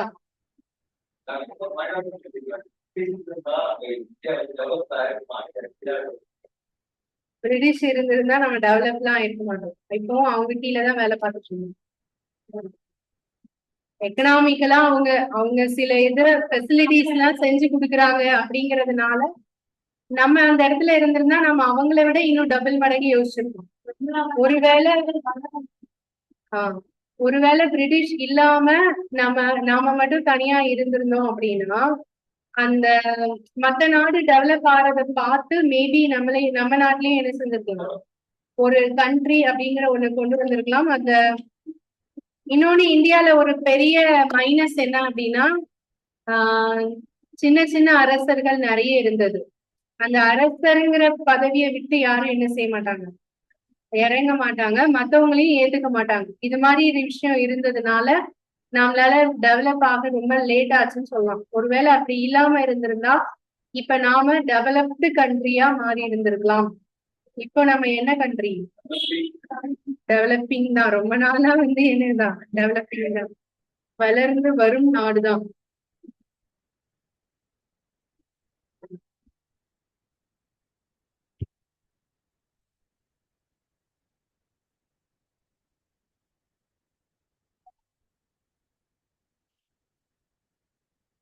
ஓகே, இது நோட் பண்ணியாச்சா? அடுத்தது போலாமா? நெக்ஸ்ட்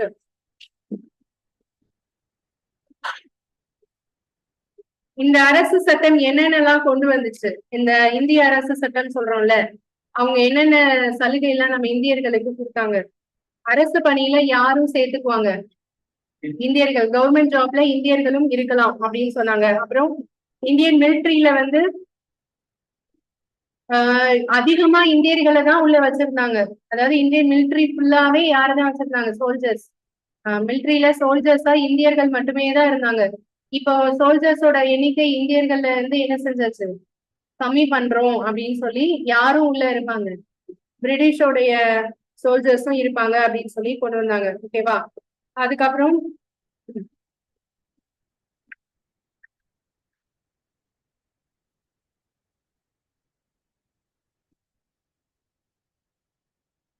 இந்த 1857 ரிவோல்ட் நடந்துச்சுல, அப்ப வந்து பிரிட்டிஷுக்கு விசுவாசமா சில பேர் இருந்திருப்பாங்கல்ல, அவங்களுக்கு சில சலுகைகள்லாம் கொடுத்தாங்க.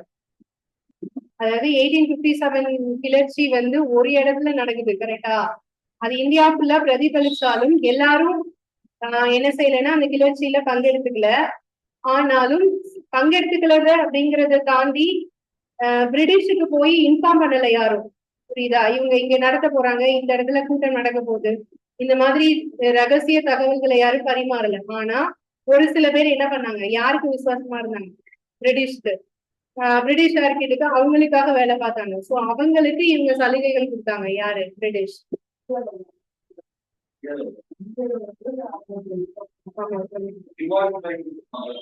இல்ல இல்ல, ரிவார்ட்ஸ்ல அந்த சமூகத்தை சேர்ந்தவங்களுக்குனே தனியா வந்து சில பகுதிகள், நிலங்கள் கொடுக்கறது அந்த மாதிரி. ஓகேவா?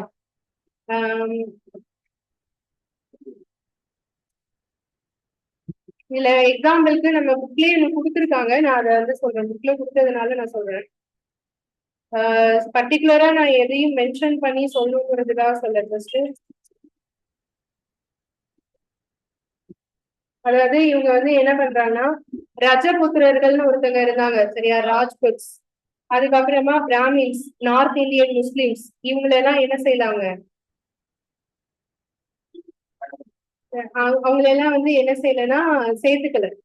புரியுதா? இவங்க எல்லாம் போற புரட்சிக்கு ஆதரவு சொன்னவங்க. ஏன்னா மங்கள் பாண்டே வந்து சொன்னோம்ல, மங்கள் பாண்டே ஒரு பிராமின், அவர் அதை எதிர்த்தாரு. அது மாதிரி முஸ்லிம்ஸ் எல்லாருமே எதிர்த்தாங்கன்னு சொன்னோம் இல்லையா?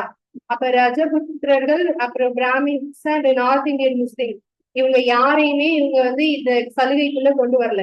ஆனா யாரெல்லாம் சேர்த்தாங்க அப்படின்னா, கூர்கா, சீக்கியர்கள், சீக்ஸ், அதுக்கப்புறம் கூர்காஸ் அண்ட் பதான்ஸ் அப்படிங்கிற அந்த இருக்கிறவங்களை மட்டும் என்ன செய்தாங்க, நிறைய சலுகைகள் கொடுத்தாங்க, முக்கியத்துவம் கொடுத்தாங்க. சரியா?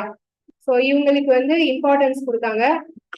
இதுக்கு பேரு தான் என்னது, டிவைட் அண்ட் ரூல், பிரித்து ஆளும் கொள்கை. இப்போ ஒரே இடத்துல இருக்கக்கூடிய ரெண்டு பேர் இருக்காங்க, அந்த ரெண்டு பேர்ல ஒருத்தருக்கு மட்டும் நிறைய சலுகை கொடுத்து அவருக்கு என்னெல்லாம் வேணுமோ கொடுக்குறோம், இன்னொருத்தருக்கு கண்டுக்கவே மாட்டுக்கிறோம். அப்ப என்ன ஆகும், இதுக்கு இன்னொருத்தர் வந்து சரி போனா போதும், நல்லா இருக்கட்டும் அப்படின்னு எல்லா காலகட்டத்திலயும் நினைப்பாரா? இல்ல. அதுக்கப்புறம் அவர் பார்த்து என்ன செய்வாரு, பொறாமப்படுவாரு. அப்புறம் அந்த காழ்ப்புணர்ச்சி வளர்ந்துட்டே இருக்கும். ஒரு ஸ்டேஜ்ல ரெண்டு பேருக்கு என்ன ஆயிடும், சண்டை வர்றதுக்கு காரணமாகுமா? சோ இந்த மாதிரி பண்ணதுதான் எங்களுடைய இதை என்னன்னு சொல்லுவோம்னா டிவைட் அண்ட் ரூல் பாலிசி.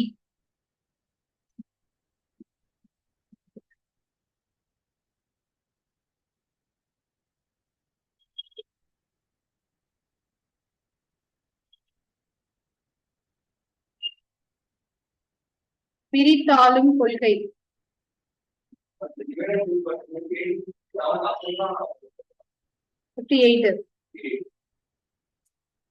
ஆக்சுவலா அதுக்கு முன்னாடி இருக்கு, பட் இதுக்கப்புறம் அபிஷியலா சொல்றேன்.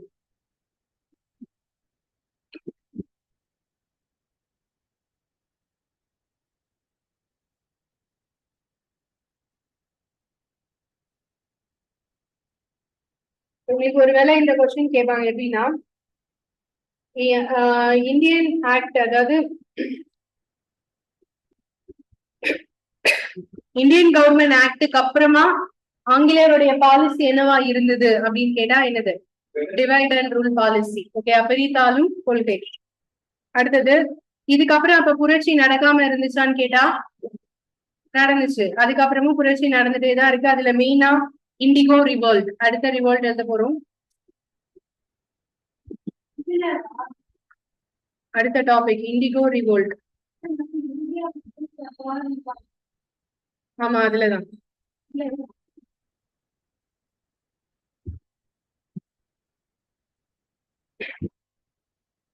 இண்டிகோ ரிவோல்ட்னா என்ன ஷார்ட்டா சொல்றேன். இது எப்போ ஸ்டார்ட் ஆச்சுன்னா 1859 to 60 வரை நடந்துச்சு. இதுல பிளேஸ் வந்து வெஸ்ட் பெங்கால், மேற்கு வங்காளம்.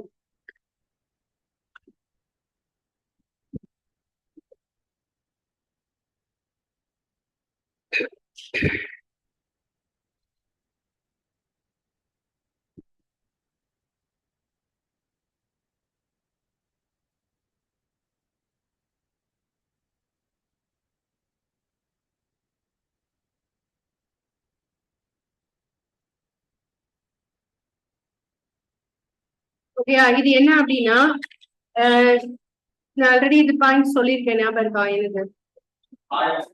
சாயம், அதாவது செயற்கை நீல சாயம், இயற்கையாகவே கருநீலம் கொடுக்கக்கூடிய ஒரு சாயம் தான் இந்த இது என்னது அப்படின்னா இண்டிகோ. ஓகேவா? அந்த செடியோட பேர் என்ன அப்படின்னா அவுரின்னு சொல்லுவோம் அத. இந்த என்ன பண்ணுவாங்கன்னா இந்த செடியில இருந்து ரொம்ப நாளா ஒரு ஊற வச்சோம்னா அந்த கலர் வந்துடும். என்ன கலர்? இண்டிகோ கலர் வரும். சரியா? சோ அந்த இண்டிகோ கலர் வந்து வேணும் அப்படிங்கிறதுக்காக இந்த இண்டிகோ கலருடைய என்ன செஞ்சாங்கன்னா இதை வந்து ஐரோப்பாவுக்கு ஏற்றுமதி பண்ணாங்க. யூரோப் கண்ட்ரி தானே எல்லாமே இது. ஸோ யூரோப்ல நிறைய கண்ட்ரில இது டிமாண்ட் அதிகம். அப்ப என்ன ஆகுதுன்னா இந்த இந்த சாயத்துக்கு டிமாண்ட் அதிகமா இருக்குங்கிற பட்சத்துல சப்ளை வந்து ஃபுல்லாவே இங்க இருந்துதான் போகணும். அப்ப எல்லாருமே இங்க இருக்கக்கூடிய நிலத்துல எதை தான் பயிரிடணும்? இண்டிகோ இந்த இதுதான் பயிரிடணும்னு சொல்லி ரொம்ப கம்பல் பண்ணாங்க. ஓகேவா? இப்ப இது என்ன ஆகுதுன்னா அவ்வளவு கஷ்டப்பட்டு அவங்க பயிர் செஞ்சு அந்த விலைக்கு எடுக்கும் போதும் அவங்க என்ன செய்யறாங்க? கம்மியான விலைக்கு எடுக்கிறாங்க. ஓகே, அப்ப நீங்க இதுல இருந்து லாபம் கிடைச்சா நம்ம எவ்வளவு வேணாலும் இந்த வேலையை செய்யலாம் இல்லையா? ஆனா அதுலயும் அவங்க விலையை வந்து கம்மி பண்ற பட்சத்துல விவசாயிகளுக்கு அவங்களோட சாப்பாட்டுக்கே வழி இல்லாத நிலைமை வந்து போகுது. ஓகேவா? அவங்க நிறைய கடன் வந்து வாங்க வேண்டிய நிலை ஏற்படுது. இப்ப இப்ப இந்த மாதிரி பயிர் செய்ய முடியாதுன்னு சொல்றவங்க கிட்ட ஒரு அக்ரிமெண்ட் மாதிரி வாங்குறாங்க. நீங்க கண்டிப்பா பயிர் செஞ்சா உங்களுக்கு நாங்க இது கொடுப்போம் அப்படிங்கிற மாதிரி அக்ரிமெண்ட்ல சைன் வாங்குறாங்க. சோ இது வந்து நீடிச்சு ரொம்ப காலமா நீடிச்சுட்டே இருக்கு. அப்புறம் விவசாயிகளால அவங்க வாங்கின கடனை என்ன செய்யவே முடியல, திருப்பி கொடுக்கவே முடியல. அப்ப இதுல இருந்து என்ன ஆகுதுன்னா 1859ல வங்காளம், மேற்கு வங்காளத்துல நாடியா அப்படிங்கிற ஒரு கிராமத்தை சேர்ந்த எல்லாரும் சேர்ந்து என்ன செய்யறாங்க, இனிமேல் நாங்க இந்த இண்டிகோவை பயிர் செய்ய மாட்டோம் அப்படின்னு சொல்லி போராடுறாங்க. ஓகேயா? இது வந்து வன்முறையா மாறுது. சோ அப்படி மாறும்போது ஆண்கள் கூட யாரும் போராட்டத்துல முதல் தடவையா ஈடுபடுறாங்க, பெண்கள். ஓகேவா? சோ அந்த கிராமத்துல இருக்கக்கூடிய பெண்களும் வந்து இவங்க கூட சேர்ந்து போராடுறாங்க. அப்படி போராடுறது வந்து கல்கத்தால இந்திய பத்திரிகையாளர்கள் அதை வந்து எழுதுறாங்க, பத்திரிகையில முதல்ல எழுதுறாங்க. ஏன்னா இப்ப பத்திரிகை சுதந்திரமும் நமக்கு கிடைச்சிருச்சு. ஏன்னா இப்ப அரசாங்கம் எதோடைய அரசாங்கம்? பிரிட்டிஷ் அரசாங்கம் இல்லையா? அப்போ அந்த நாட்டுக்கு வந்து பத்திரிகைங்கிறது ஒண்ணு தேவை, அதனால அது கண்டிப்பா இருக்கும். அப்போ பத்திரிகையில எழுதுற அளவுக்கு நமக்கு சுதந்திரம் இருக்கு. அந்த பத்திரிகை மூலமா நிறைய வந்து மக்கள் மத்தியில விழிப்புணர்வை ஏற்படுத்துறாங்க. ஒருத்தர் இதை நாடகமாவே போடுறாரு. சோ அந்த நாடகம் வந்து பேரு நீல் தர்பன் அப்படின்னு. அது ஒரு ஃபேமஸான நாடகம். உங்களுக்கு இந்த கொஸ்டின் மேபி வரலாம். நீல் தர்பன் அப்படிங்கிற நாடகத்தை எழுதுனது யாரு?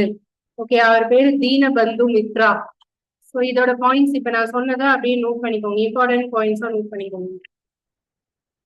இந்த கதை தெரிஞ்சிச்சு தானே? இது எங்க நடந்துச்சு? வெஸ்ட் பெங்கால். அந்த கிராமத்தோட பேர் வந்து நடியா.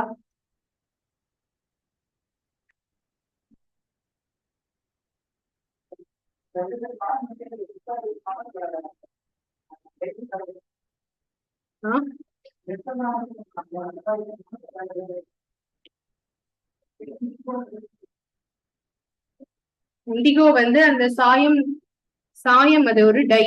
ஓகே, அது எதுக்காகனா ஆடைகளுக்காகவும் பயன்படுத்தலாம், இல்ல பொருட்கள் எழுதுறதுக்கு யூஸ் பண்றது.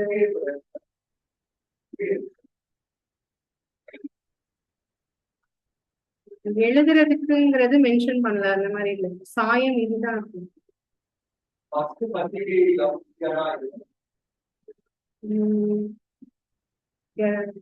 பெங்கால் கெசட்.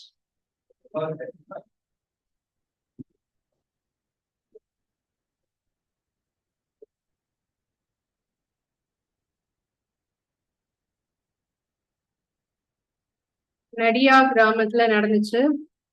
சோ அதுக்கப்புறம்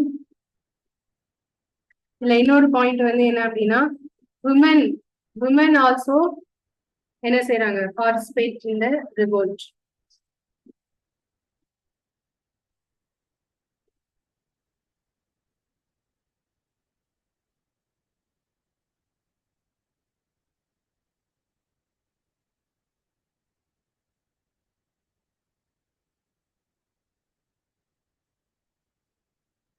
பெண்களும் போராட்டத்தில் பங்கேற்றனர். இல்ல, அதாவது ஒரு கிராமத்தோட பெண்கள் மொத்தமா இறங்கி போராடினது இது ஃபர்ஸ்ட் டைம். ஓகேயா, பெண்கள் போராட்டத்துல ஈடுபட்டது எப்பவே நடந்துச்சு, ஜான்சி வரும்போதே நடந்துச்சு. ஓகேவா,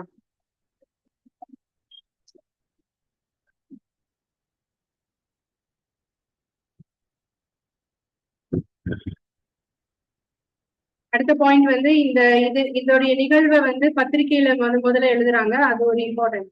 Indian journalist in Calcutta road articles about this incident. இதுவரை நோட் பண்ணியாச்சா?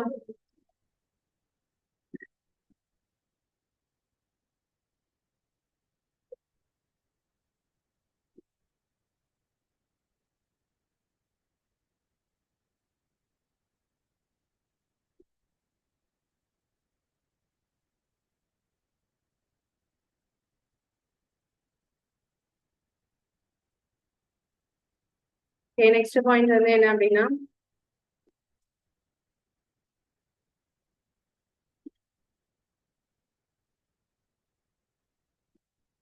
இந்தியன் ஜேர்னலிஸ்ட் இன் கல்கத்தா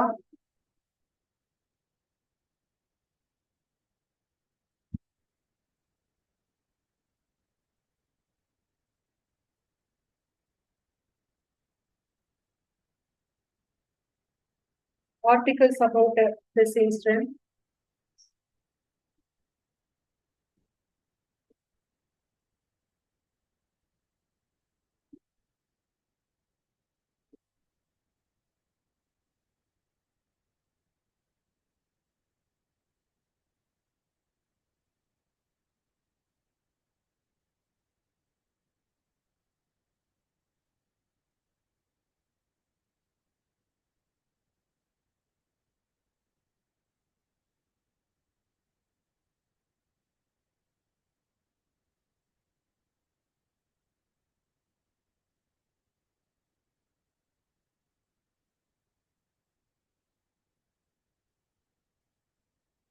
அடுத்து இன்னொன்னு என்ன சொன்னேன், இத பத்தி நாடகம் எழுதினது யாரு? 1860. அந்த பிளே வந்து எப்போ வந்துச்சு அப்படின்னா 1860 பிளே நீல் தர்பன். இது ஒரு வெரி ஃபேமஸ். நிறைய இடத்துல இந்த நாடகத்தை நடிச்சு காமிச்சுதான் மக்கள் மத்தியில ஒரு புரட்சி ஏற்படுத்துறாங்க. நீல் தர்பன் இதோட அர்த்தம் என்னன்னா, mirror of the indigo.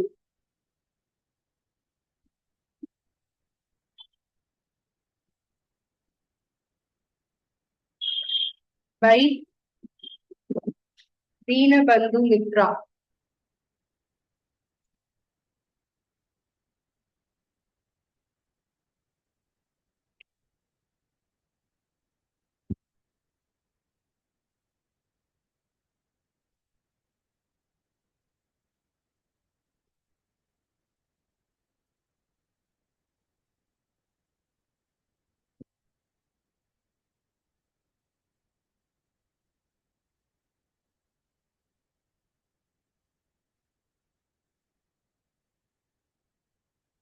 Neil Darpan பிராக்கெட்ல வந்து இண்டிகோவின் கண்ணாடி.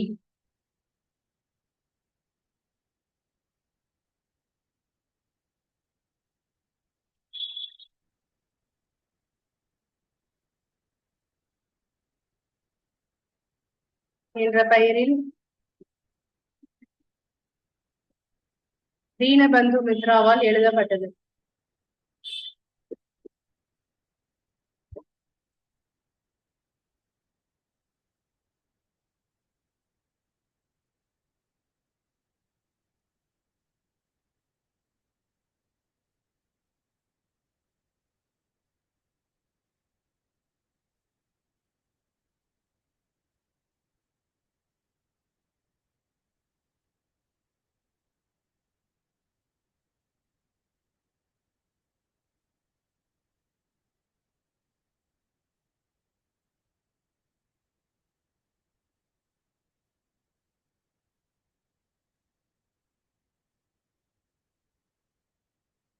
ஓகேயா? சோ அடுத்து லாஸ்ட் ஒரு ரிவோல்ட், அதுக்கு அடுத்துதான் என்ன ஸ்டார்ட் ஆகுது? இந்திய தேசிய காங்கிரஸ், இந்திய நேஷனல் காங்கிரஸ் ஸ்டார்ட் ஆகுது. அதை ஃபர்ஸ்ட் ஸ்டார்ட் பண்ணது யாரு, அப்புறமா எதுக்காக அதை ஸ்டார்ட் பண்ணாங்க? ஆக்சுவலா இந்திய நேஷனல் காங்கிரஸ் ஸ்டார்ட் பண்ணது இந்தியரா ஆங்கிலேயரா? ஆங்கிலேயர். Allan Octavian Hume. அவர் அதுல என்ன பண்றாரு, அந்த காங்கிரஸ்லயா இந்தியர்கள் வந்து என்ன செய்யலாம், இருக்கலாம் அப்படின்னு சொல்லிட்டு ஆரம்பிச்சு, அது மூலமா போராடுங்க, ஏன் தனித்தனியா போராடுறீங்க, ஸோ ஒரு இயக்கமா போராடுங்க அப்படின்னு சொல்லி ஆரம்பிச்சதுதான் இந்திய நேஷனல் காங்கிரஸ். அதுக்கு அடுத்தது அதோடைய 2 பார்ட்டா பிரியும். அதுல இருந்து ஃபுல்லாவே காந்தி எரா ஸ்டார்ட் ஆகும். அதுக்கப்புறம் என்ன ஆகும்னா, எல்லா நடக்கக்கூடிய போராட்டத்திலையும் யாரு முன்னாடி வந்து நிற்பாங்க, காந்தி வருவாரு. சரியா? சோ அவர் வந்து, காந்தி பத்தி என்ன தெரியும் சொல்லுங்க ஃபர்ஸ்ட். எப்படி காந்தி இருந்தாரு, எங்க படிச்சாரு, அதுக்கப்புறம் இந்தியால வந்து எப்போ இந்தியாவுக்காக சேவை செய்யணும் முடிவு பண்ணாரு, அப்ப அவரோட ட்ரெஸ்ஸிங் சென்ஸ் எல்லாம் எப்ப மாத்தினாரு, ஒரு நல்ல கோட் சூட் போட்டுதான் இருப்பாரு இல்லையா? அந்த அந்த படம் எல்லாம் பாத்திருக்கீங்கல்ல, அவருடைய அந்த போட்டோஸ் எல்லாம் பாத்திருக்கீங்களா? அதுக்கப்புறம் வெறும் ஒரு துண்டும் ஒரு வேஷ்டியும் மட்டும்தான் கட்டி போட்டிருக்காரு. அது எதனால, அது மாத்துறதுக்கு காரணமான இன்சிடென்ட் எது, அப்புறம் எப்படி மக்கள் மத்தியில அவர் ஃபேமஸ் ஆனாரு, ஓகே? அப்ப ஒவ்வொரு புரட்சியிலும் எப்படி அவருடைய பங்கீடு இருந்துச்சு. அதுக்கப்புறம் இந்த வங்க பிரிவினைன்னு ஒண்ணு நடந்துச்சு, என்னது பார்ட்டிஷன் ஆஃப் பெங்கால். பெங்கால 2ஆ பிரிச்சாங்க, அதுல இருந்து ஆரம்பிச்சிச்சு. அதுக்கப்புறம் வரிசையா சுதேசி மூமெண்ட், அப்புறம் வந்து என்ன வரும், ஸ்வராஜ் பார்ட்டி, அப்புறம் anti partition movement, salt satyagraha, சரியா? அப்புறம் குவைட் இந்தியா மூமெண்ட், இது மாதிரி நிறைய இருக்கு. Non cooperation movement. Non cooperation movement நடந்ததுக்கான ரீசனே எது, ஜாலியன் வாலாபாக் படுகொலை. அது நடந்தப்போ அதுல இதுக்கப்புறம் வர்ற இயர்லாம் ரொம்ப ரொம்ப இம்பார்ட்டன்ட். ஜாலியன் வாலாபாக் எப்ப நடந்துச்சு, ஜெனரல் டயர்னா யாரு, கிளாபத் இயக்கம் அப்படின்னு ஒண்ணு இருக்கு, அது யார், கிளாபத் மூமெண்ட்னா என்ன, அப்புறம் Irwin Gandhi Irwin agreement sign work ஒப்பந்தம்னு ஒண்ணு அப்படின்னா என்ன, ஓகே? அப்புறம் வட்டமேசை மாநாடு, ரவுண்ட் இந்தியா கான்ஃபரன்ஸ், அதெல்லாம் என்ன, சைமன் குழு, சைமன் வந்து வருவாங்க, அவங்க எல்லாம் இப்ப எப்படி எதிர்ப்பாங்க, இந்த மாதிரி நிறைய இருக்கு. ஸோ அது எல்லாமே முடிக்கிறதுக்கு ஒரு 2 நாள் ஆகும். அது வரை முடிஞ்சிருச்சுன்னா சுதந்திரம் வாங்கிடலாம், ஒரு 2-3 நாள்ல வாங்கிடலாம். ஹிஸ்டரியில இருந்து சுதந்திரம் வாங்கிடலாம். ஸோ இன்னும் ஒரே ஒரு ரிவர்ஸ் மட்டும் எழுதிக்கோங்க, டெக்கான் ட்ரியார்ஸ், அதாவது தக்கான கலவரங்கள். அடுத்த தலைப்பு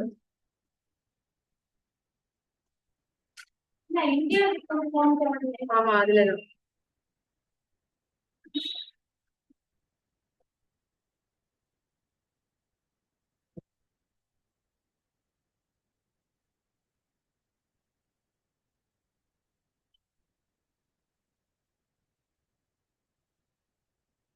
இது வந்து 1875, அதோட இயர் நான் ஸ்டார்டிங்லேயே கொடுத்துட்டேன். இது வந்து சவுத்துல, அதாவது ஃபர்ஸ்ட் ஸ்டார்ட் ஆனது வந்து பூனா.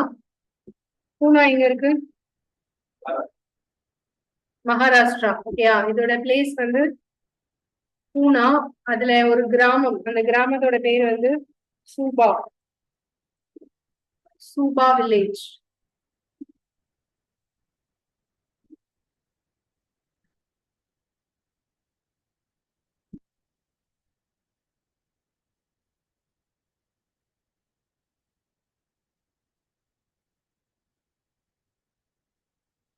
ஆக்சுவலா இது என்னன்னா காமனா சொல்லியிருக்காங்க டெக்கான் ட்ரையாட்ஸ்.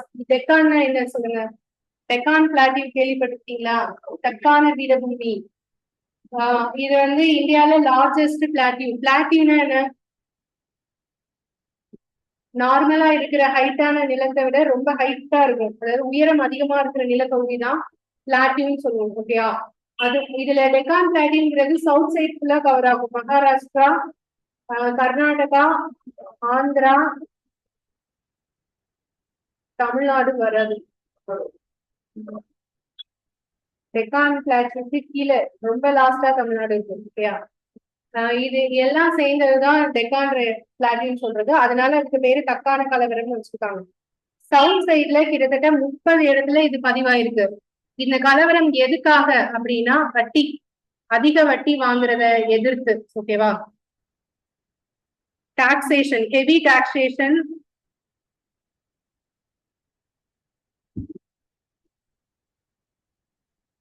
நிறைய வட்டி வாங்கிட்டு அதை திருப்பி செலுத்த முடியாம அவங்க என்ன தற்கொலை பண்றாங்க. சோ இத தடுக்கிறதுக்காக தான் இந்த போராட்டம்.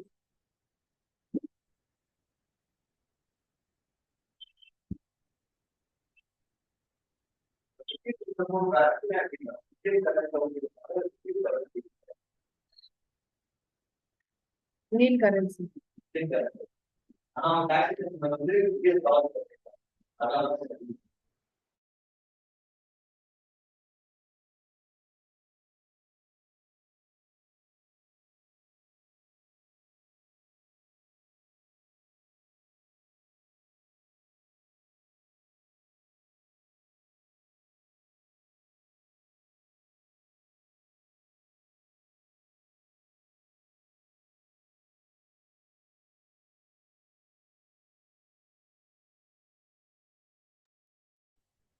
காயின்ஸ் தான் அந்த அது உள்ள அந்த வீசை அதெல்லாம் சொல்லுவாங்க காயின்ஸ்.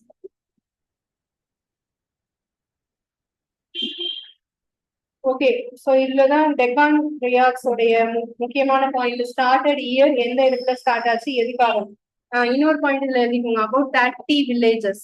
அதாவது இந்த இதே கலவரம் எத்தனை இடத்துல நடந்துச்சுன்னா 30 வில்லேஜஸ்ல நடந்துச்சு. இம்பார்ட்டன்டான சிட்டி சொல்றதா இருந்தா குஜராத் ஒண்ணு, அதுக்கப்புறம் இந்த மகாராஷ்டிரா ஒண்ணு, அப்புறம் அகமது நகர்.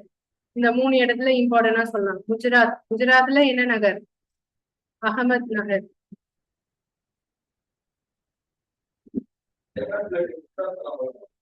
ஆமா வரும்.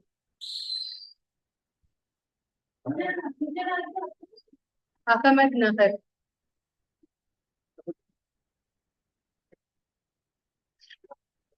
இதுல இந்த 2 சிட்டியும் இம்பார்ட்டன்ட். பூனா ஒரு சிட்டி, இன்னொன்னு குஜராத் வந்து அகமது நகர். இந்த 2 இம்பார்ட்டன்ட். ஓகேவா?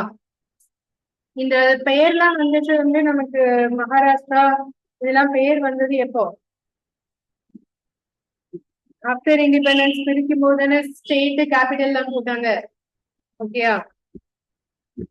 சரி, அதுக்கு அடுத்தது இந்தியன் நேஷனல் காங்கிரஸ்ல இருந்து நாளைக்கு ஸ்டார்ட் பண்ணலாம். இது வரைக்கும் உள்ளதை ரீட் பண்ணிட்டு வாங்க. Okay, thank you.